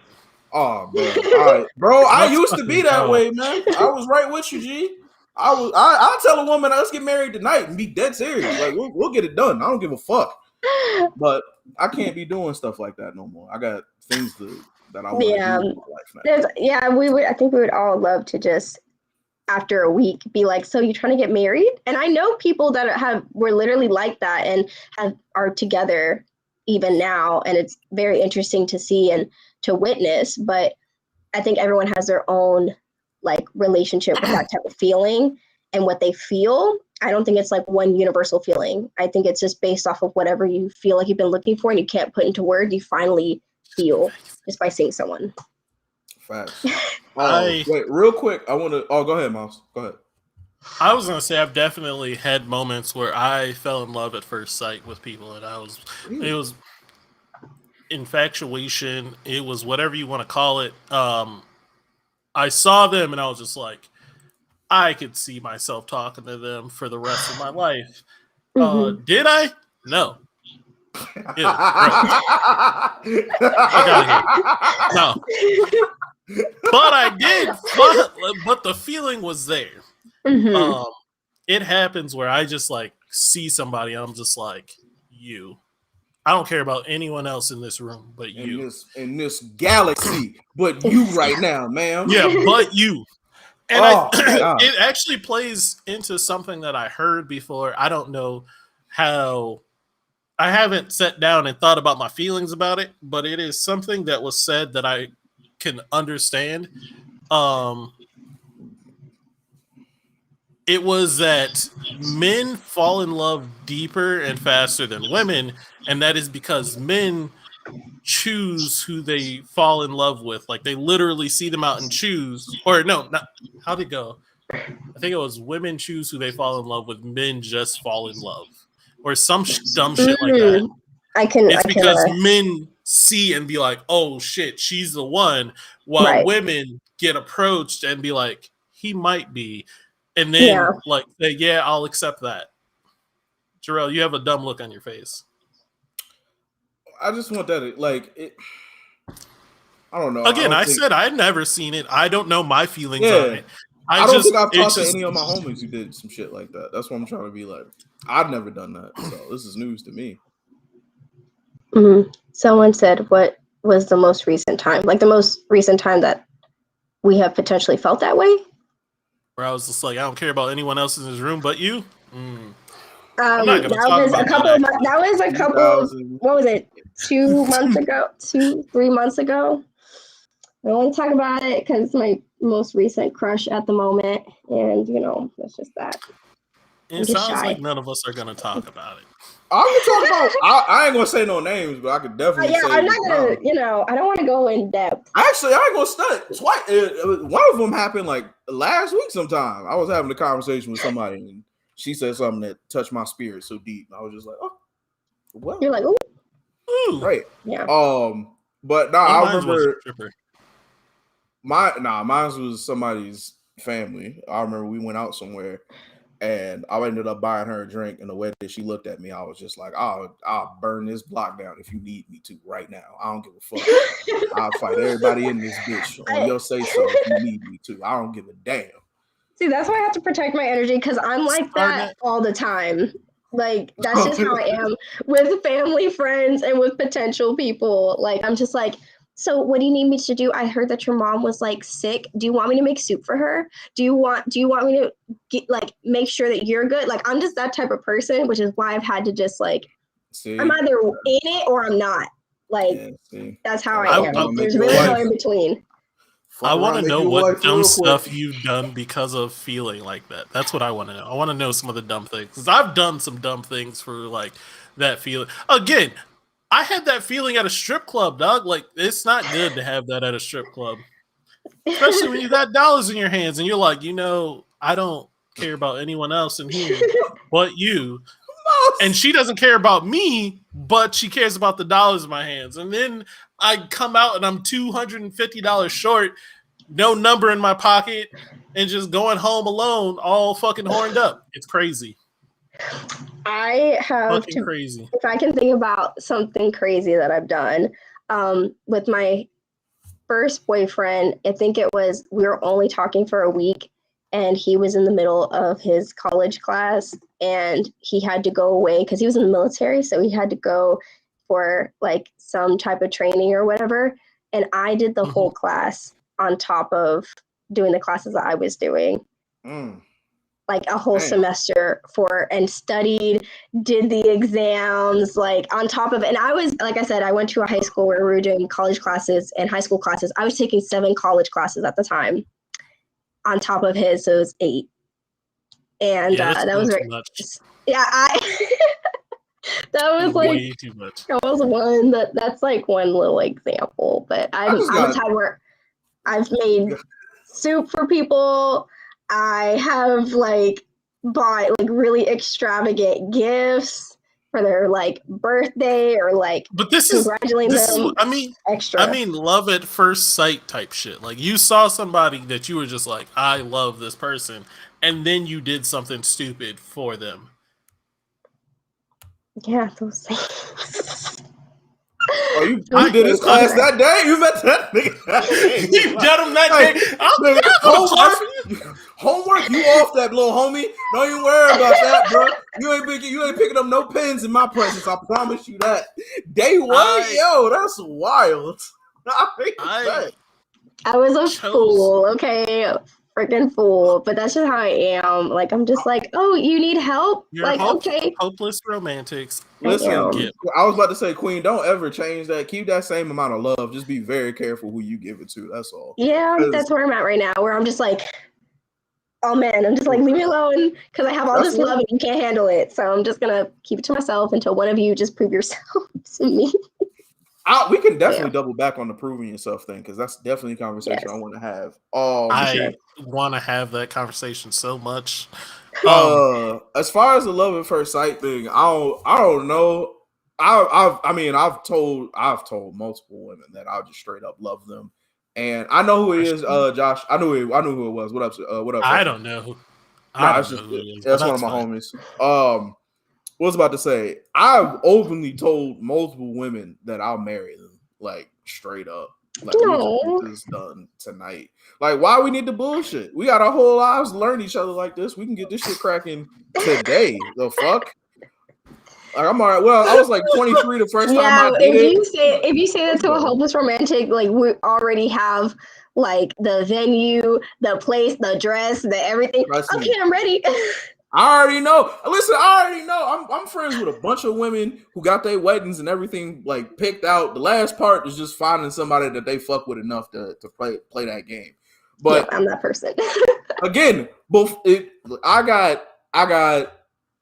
got maybe like 6 more months before I know that I can be like a husband. Like, I'm barely a boyfriend right now, but I know 6 more months from now I can be a legitimate husband. So next time I start saying shit like that, I'm coming with receipts. Like, this is what I'm dead ass serious about, though. Like, let's this is it. But yeah, man. I know. Yeah, like I said, I told a girl we can get married. I did tell one girl I'll make her a mother, but that was very aggressive, and I was very. That was very. But I meant it, especially from you. But I meant it. Oh. That's so sweet, though. Look, Jarrell, you don't need no kids. I don't, bro. I really don't need to be nobody's father. I really don't. BTW, this is what I wanted to get to real quick. Somebody was fucking lying in chat, all right? Now, I ain't gonna say no names, but somebody said that they were shy, and then another person said that they were shy. And only one of those people was shy. One of those people makes sense in being shy. I'm gonna vouch for whoever might be lying. You probably don't see her when she's in a relationship with someone. Like, she's not gonna be shy around you. She's gonna be shy around whoever she likes. I've known this woman for over 10 years. I'm not sitting here letting nobody lie to me. Exactly. Go ahead and talk about yourself. You know who you was. Don't come in this chat lying. Don't come in this chat bullshit. You know who you are. It's hard. You see your crush, it's like, you can't function. Would you believe that I'm shy, Jarrell? Miles, who the fuck? Shut up. I've watched you not be shy. I'm not even finna entertain you bullshitting me on our show like this. I'm kind of shy. You shy. I'm shy. I'm shy now. We just a bunch of shy ass niggas here. So I will say that there are levels to being shy for sure, aside from the like timidness. But I would also say if you end up just babbling or like just not really thinking about what you say or do because your crush is right there, just being clumsy and ditzy, and they can probably see it, but you're like trying to talk over the fact that you're super shy and don't know what to say. There's just layers and there's different types, and you know, I'm that's all just that. that. I'm all that. I don't know how to talk. I don't know how to function because I'm so shy.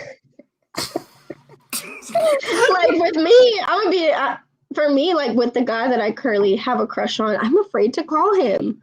Like genuinely, because I feel like he is okay, just to give you some background without really giving background, just in case he ever sees this, and I don't want him to call me. Yeah. But he is a very accomplished older gentleman, very busy, and I just feel like I'm bothering him if I were to call him because immediately I'm not already seeing him truly reciprocate. So I feel like I don't need to reciprocate. That's just the ego part of me. But also it's like, okay, maybe you're just not feeling me that way. Maybe I should not call you. I'm just going to let you do your thing and I'm just going to do my thing. And whoever says I like you first, I don't know. Two things. How much older than he or than you is he is 34, 35. Shut it down immediately. Shut it down. Shut it down. I Seriously, need a reason. And it's only because you're super young and you don't need that type of energy in your life right now. 10 years? 10 years. That man's been on this earth 3 10s and he ain't found nobody that wanted to marry him. Well, no, pause. Okay, let me add a little bit more context. He was in a relationship a while ago. This is just from what I hear from my friends that also know him.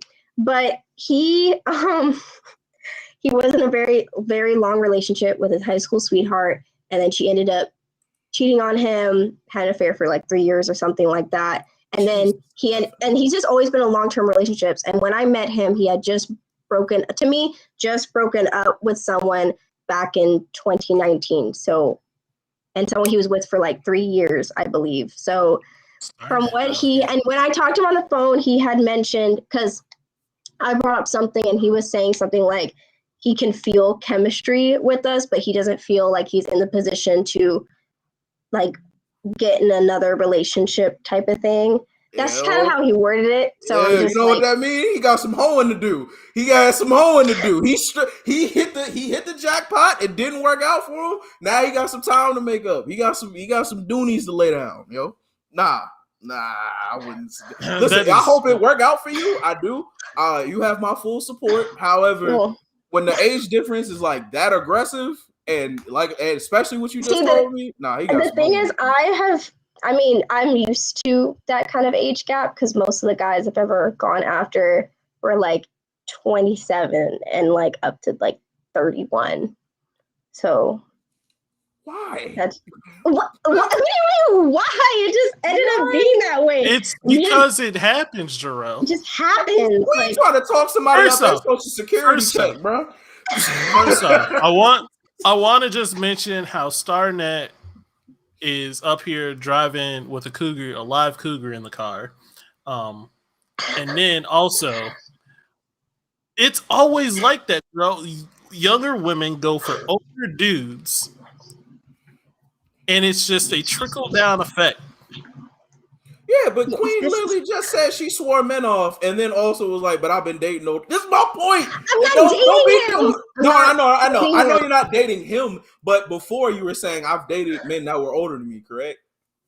We'll have to talk to. I feel like that's better.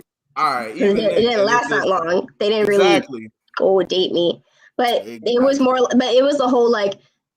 The age does not equate to maturity. I'm just gonna say that. But he is actually he's actually pretty mature, but he's just a crush. I'm swearing off men and I'm very cautious, but this guy is just like, he's nice. I wouldn't mind if he just swept me off my feet. I don't know. He wants to. I'm here, but I'm not here. I was about to say, listen, my dear, I support you in your conquest, and I hope this is the fairy tale you want it to be. But as somebody who does care for your well-being right now, be very reserved and don't be surprised if shit go left because this old nigga is old nigga. All right, just be ready for that. Old nigga is That's old all. nigga and out here. Outside, Yeah. and you just told me that he Outside. spent his good hairline years in a relationship with a woman that he ain't even get to really stay with like that. Oh, he outside hoeing, and he was supposed to be hoeing when COVID hit. Soon as COVID hit, he had to go be back in the house. Watch that man go outside. He painting all of the town white. He don't give a fuck, yo. Y'all are funny. Well, you know. My bad. I ain't mean to blow up my homie spot like that. No, it's okay. I'm like I said, I'm not really expecting so much because I'm just at this point where men just constantly disappoint me, and I'm just not trying to. Yo, I'm just being honest. They disappoint me. It's not like they're coming in with chivalry and being like, I like you. I want to take you out, and I want to buy you flowers every day and worship the ground you walk on. All of that. I've never had that before. I've never had someone pursue me or like actually give me what I feel like I deserve, which is why they didn't last very long and why I cut them off. So that's what I'm looking for right now. All right, wait a minute, because somebody fucking lying. Because somebody in here fucking lying. I ain't gonna say no names, but somebody in here lying. But let's slow down real quick, because this is a perfect segue to our last topic before we get the fuck up out of here about the chase, or not the chase, but you feeling like a man deserves you and your energy. Now, you've said a lot to make me go, you're 100% right, that you and your love is very strong and very caring and very giving. So you should definitely protect that, because the last thing you want that to do is get broken by somebody who didn't deserve it. So I'm right with you on that. However, Queen, I'm going to ask you a question. Do you think you're attractive? Yes, I do. Okay, so you know how attractive you are. You mean to tell me no man in his fucking life came up to you in no time and was just like, I'm trying to be with you? Ever. In the history of you. In the history of me. Okay, define that though. Like, just define that like I like him, like I'm attracted to him, he's attracted to me, or just not your attraction to him, just him coming up to you and being like, listen, I can take you away from all this. All right. No. Never? No. It's always been like, it's just been disrespectful type of like hitting on me type of thing. Like, oh, baby girl, what's your name? Oh, that's interesting. Like, what do you do? Oh, what is that? Like, no, it's just very aggressive. Like, they'll put their hand on my back. Like, who invited you to touch me? Now you feel uncomfortable. B, why are you like this close to me? Give me some space. And three, it's like it's not interesting. It's the same type of thing. Like, let's say, a guy comes up to me, hey yo, like, what you drinking?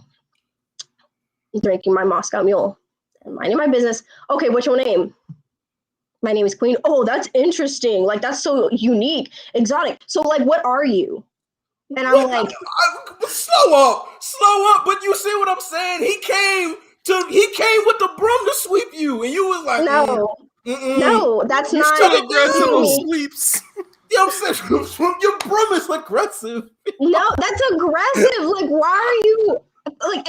I hate being asked the whole like. So what are you?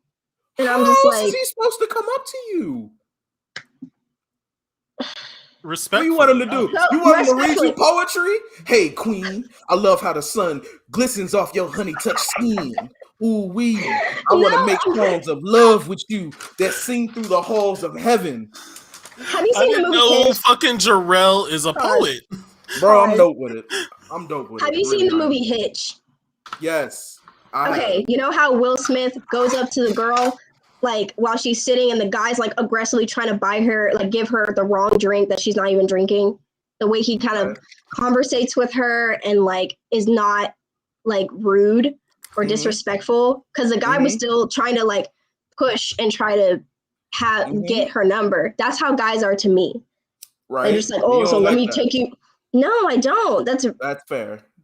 Like, I don't like that. I like for a guy to be like come up to me, or if I'm and notice what I'm doing and just be like, oh, like, hi, like what are you drinking tonight? And it's like, oh, I'm drinking a Moscow Mule, and start a conversation with me. Don't be like, so what, how old are you? Give me your Instagram, like touching my back and trying to be aggressive and pull me towards them. And I'm like, excuse me, You're literally violating my personal space and you're just being rude. So if you feel uncomfortable, then I 100% agree with you. However, using your example of the movie of Hitch, I want to remind you that the girl that he liked, he kicked in the face, he ran up to her, chased her in a fucking car, he yelled at her from outside his apartment door. I just want to put those things up there with the same example that you gave me. That of you got to deal with the awkwardness a little bit. No, I can deal with the awkwardness, but the thing is, he got her to go on a date because of the way he presented himself. I mean, the date was awkward, sure. Awkwardness comes with like dating somebody and getting to know them because you don't know where it's going to go. You don't know how you're truly going to act. You don't know how that person's going to react to you. Sure, I can deal with awkwardness, but like if I am chilling with my friends and you just aggressively try to talk to me, and then what I've noticed with guys is that if they don't like hit a home run with me, they'll go to my friend, like literally right next to me, and be like, so what you drink? It's ask the same questions. And I'm like, I'm right here. You're being rude. Like we're all here. Hey, listen, having a conversation. If you go out and you don't want my McDonald's, I'm still gonna try to feed somebody else with it. Like, what are you? My game gotta go in the trash now because you didn't want it? No, what? I gotta keep swinging. The way I am telling you and letting you know how men approach me, it's not like the smooth, like, oh, like, how are you doing? Like, da-da-da. Like, it's nothing like that. It's just like, so what are you doing later? So let's go do something. And it's like, there's a difference with being confident and then being cocky and rude. Fair. So what was the difference between, like, how did the guys that didn't work out, but you did end up dating work? Like, how did they approach you? They approached me literally by having a conversation. Like, it didn't come off like they were trying to, like, date me. Like, it was always like, my first boyfriend, actually, we met on Twitter. And we just bonded over, I think I responded to one of his tweets and we just ended up talking like that. So there's always something that we ended up talking about and then it kind of happened. Like my second boyfriend, we met in a public place. And then the third boyfriend I had was on like a dating app. So we got like the not really the awkwardness, but we got to really know each other and like vibe and really feel each other before actually going out, before me having the decision of being like, oh, like I really like how this guy talked to me. Like, so we're having a good conversation. So you've never dated a dude or went on a date with a dude that approached you, period. Period. What about you approaching them? Have you ever approached a man? No, I've never been out in public and saw somebody that I was attracted to. I've never been as pretty as you in my life, Queen. So I don't know about these things that I'm just in my own bubble. I'm not trying to like sound cocky or rude or anything like that. I love when you're cocky. When some of my girlfriends, go out, we're all out together, they always end up finding multiple guys that they are attracted to, that they want to talk to and go up to. I have just never been in a situation like that. But actually, pause. Actually, on my birthday, that's when I met the last guy that I had dealt with that didn't go very well, that was playing me. I met him on my birthday, but my friends gave him my number. And then we just ended up talking from there. So it wasn't like I had any say. And that was the first person that I was actually like, I saw him. I said he looked cute, but I wasn't even trying to do anything with that. My friends, they were just trying to hype me up on my birthday. And they were like, we're going to give you like the number and stuff like that. But I have personally never saw a guy, like kind of like in the movies where you see him and he sees you and y'all are making eye contact and like playing tag with your eyes. And then you just walk over and say something like quirky. No. Never done anything like that. So let's play this out, right? Let's just say you do find a guy that you find attractive and you're like, I gotta go say what's up to him. How you gonna do this, Queen? Like, I need you to. How am I gonna do it? Yeah, how you gonna go talk to him? I probably would kind of analyze. I'm just an analyzer person. Analyze where I'm at, what he's kind of doing, and then kind of play off of whatever is occurring. So if we're at a sports bar and there's a game going on, like I will go up to them, you know, in a sly way, maybe order my drink where he is at. And then, you know, while I'm waiting, you know, spark a conversation like, oh, are you enjoying the game? Like, what team are you going for? Like, it just very subtle, not doing too much, but initiating a conversation. But most of the time, I have just been able to just go out and then guys I just make eye contact and they just, you know, but most of the time I don't even try to like have that happen. It just so happens I'm looking for my friend and I end up making eye contact with a random guy that's in the same vision as my friend that's behind him. And then he comes over thinking I'm looking at him and it's like, no, but you can buy me a drink. Yo, next time you go out, even if you don't like the guy, just try to approach a dude and talk to him. I just need you to understand how ridiculously hard that shit is to try and talk to a random fucking person and get them to be interested enough in you to build something. Real, just do it one time. I'm sure it's very hard. Because I it's mean, very hard. Because then you also have to flirt. You have to flirt the line of you have to be interesting, but let them know that you're interested and you're trying to hit on them, but not be too aggressive with it or overly hitting on them. It's such a fine art. For sure, I agree. I think women should spit game or approach men way more. Oh, 100%. Now, I agree with you. I just have found that I'm just at this point now in my life because I'm always the initiator for things that I would rather someone to finally actually like I'm interested in then and come up to me and be like, hey, like, let's plan something. Like the guy that I have a crush on right now, because I'm moving to Seattle, but he currently lives there. And I feel like that's a barrier. And to me, it's not a barrier because I've been in long distance relationships and I'm used to building a connection with people that are far from me. I mean, I have friends all over the world, so it shouldn't make a difference. But I'm just like, no, I'm not trying to impose on your life. And you don't seem interested. And your behavior is a little fickle. No, thank you. That's like, because you're not in his face. Yeah. So you're not in his face. And as Jarrell said, he's still about that whole lifer right now. He about to be swanging and slanging. So I'm gonna let him go do his thing, and I'm just gonna continue to do my thing. I'm just focused on my career right now and getting my doctorate, and just live my life. I'm stupidly independent, and it's very hard for me to actually, and it's very hard for me to actually step out of that and feel like I can depend on somebody without being codependent. Yeah. I'm stupidly codependent because I'm a co-host of a show that I absolutely adore. Oh, that was cute. Queen, would you tell everyone about your podcast? We're going to be wrapping up. Yes, of course. So I have a mental health podcast. It is called The Butterfly Effect. It is on Spotify, Apple Podcasts. It's on literally every platform. And I just go in depth and talk about real topics and real experiences and have real people on my podcast just talk about their experiences in the most unapologetic way. And at the moment, I am on a break, but you can definitely check out the episodes that are currently out. And you can follow the official Instagram. I am not somebody that I'm sure many of you are probably really tired of seeing like the little pastel, like cliche mental health tips that you probably see and you know, the whole Instagram therapist that you probably see. But I'm someone where I really try to have very good content on my page that's informative and a correlation to the episodes that I post. So give me a follow. If you listen to an episode, definitely share with your friends and family, give me feedback. And if you want to be a guest, just let me know.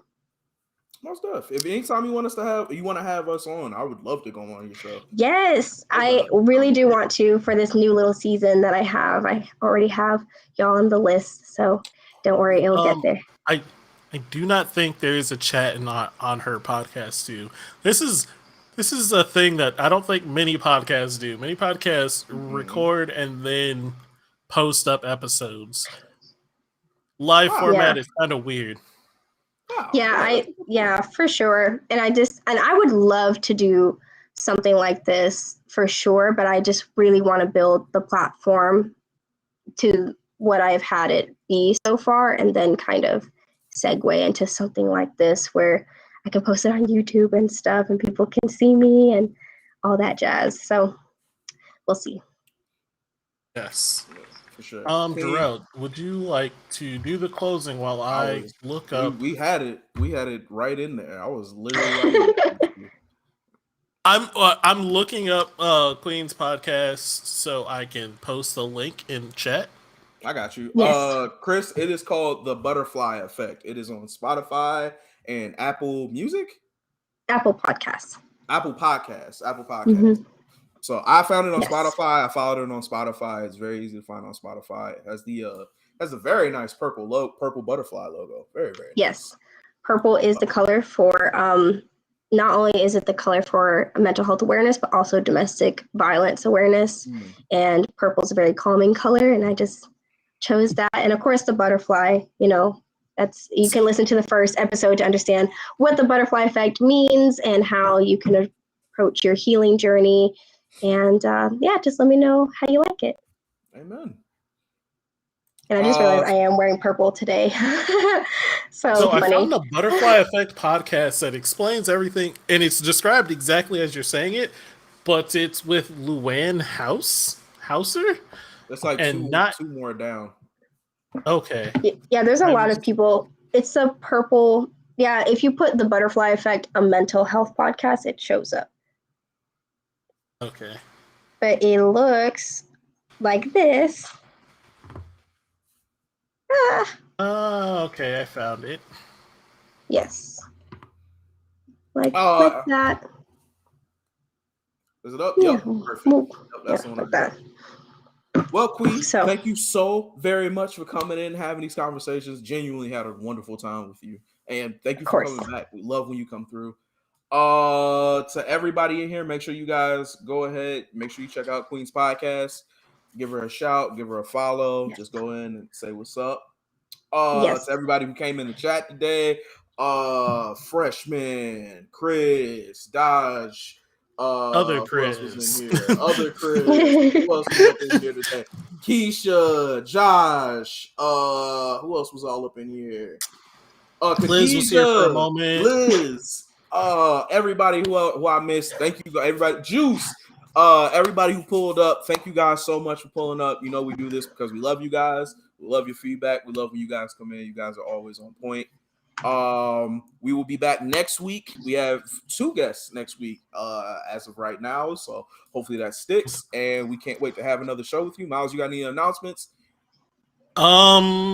Announcements. The next week you already mentioned it, but next week we will be talking about what people bring to the table.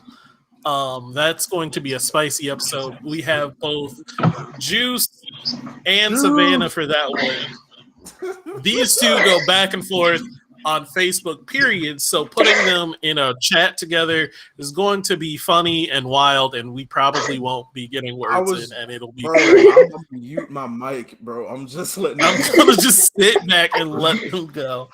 And then we are doing a show every Thursday this month. So we have our Christmas show that's going to be going on the 23rd, obviously, and then our New Year's show on the 30th. So we love you. Let me see. What was I about to say? Hey, make sure you guys share today's show, please and thank you. Yes. We're still trying to get to 100 subscribers so we can get the hyperlink that we need and everything like that. Plus, we can just get more people to come in and enjoy the show with us. Again, if you guys enjoy it, other people definitely will enjoy it. So share it out. Like the episode, please and thank you. That definitely helps us out a lot too. And we'll be in contact with you guys. Like I said, we got next week's show all ready to go. We got shows lined up until the end of the year, so we're good to go. Love you guys. Queen, do you have any last words that you want people to remember you by? Yes. Regardless of whatever you're going through right now and things that you are trying to understand and navigate through, just know that it does take some time, but it is most definitely worth it. Making sure that you are prioritizing your mental health and just being of service and being a good person to other people and to yourself, because that's the most important. Also, aside from my podcast, y'all can definitely follow me on Instagram. I post like I think I post pretty cool stuff. Y'all can tag me, chat with me, and stuff like that. I'm just an open book, and any friend of my friends here is a friend of mine. So I hope y'all have a great night, and just make sure you like and share this episode. Band it up. Thank you so much. All Thank right, you guys. Thank you you. wonderful people. We're gonna get. Oh no, go ahead. You got it, Miles. Oh no, I was just gonna say, do exactly what you were doing. You're fine. I was Go ahead. literally about to say bye and bye. Everyone. Well, Why did we bye, fumble? everybody. How did we fumble? We had it so good. We fumbled. This is our show. This is what we do. Everybody. Bye, everyone.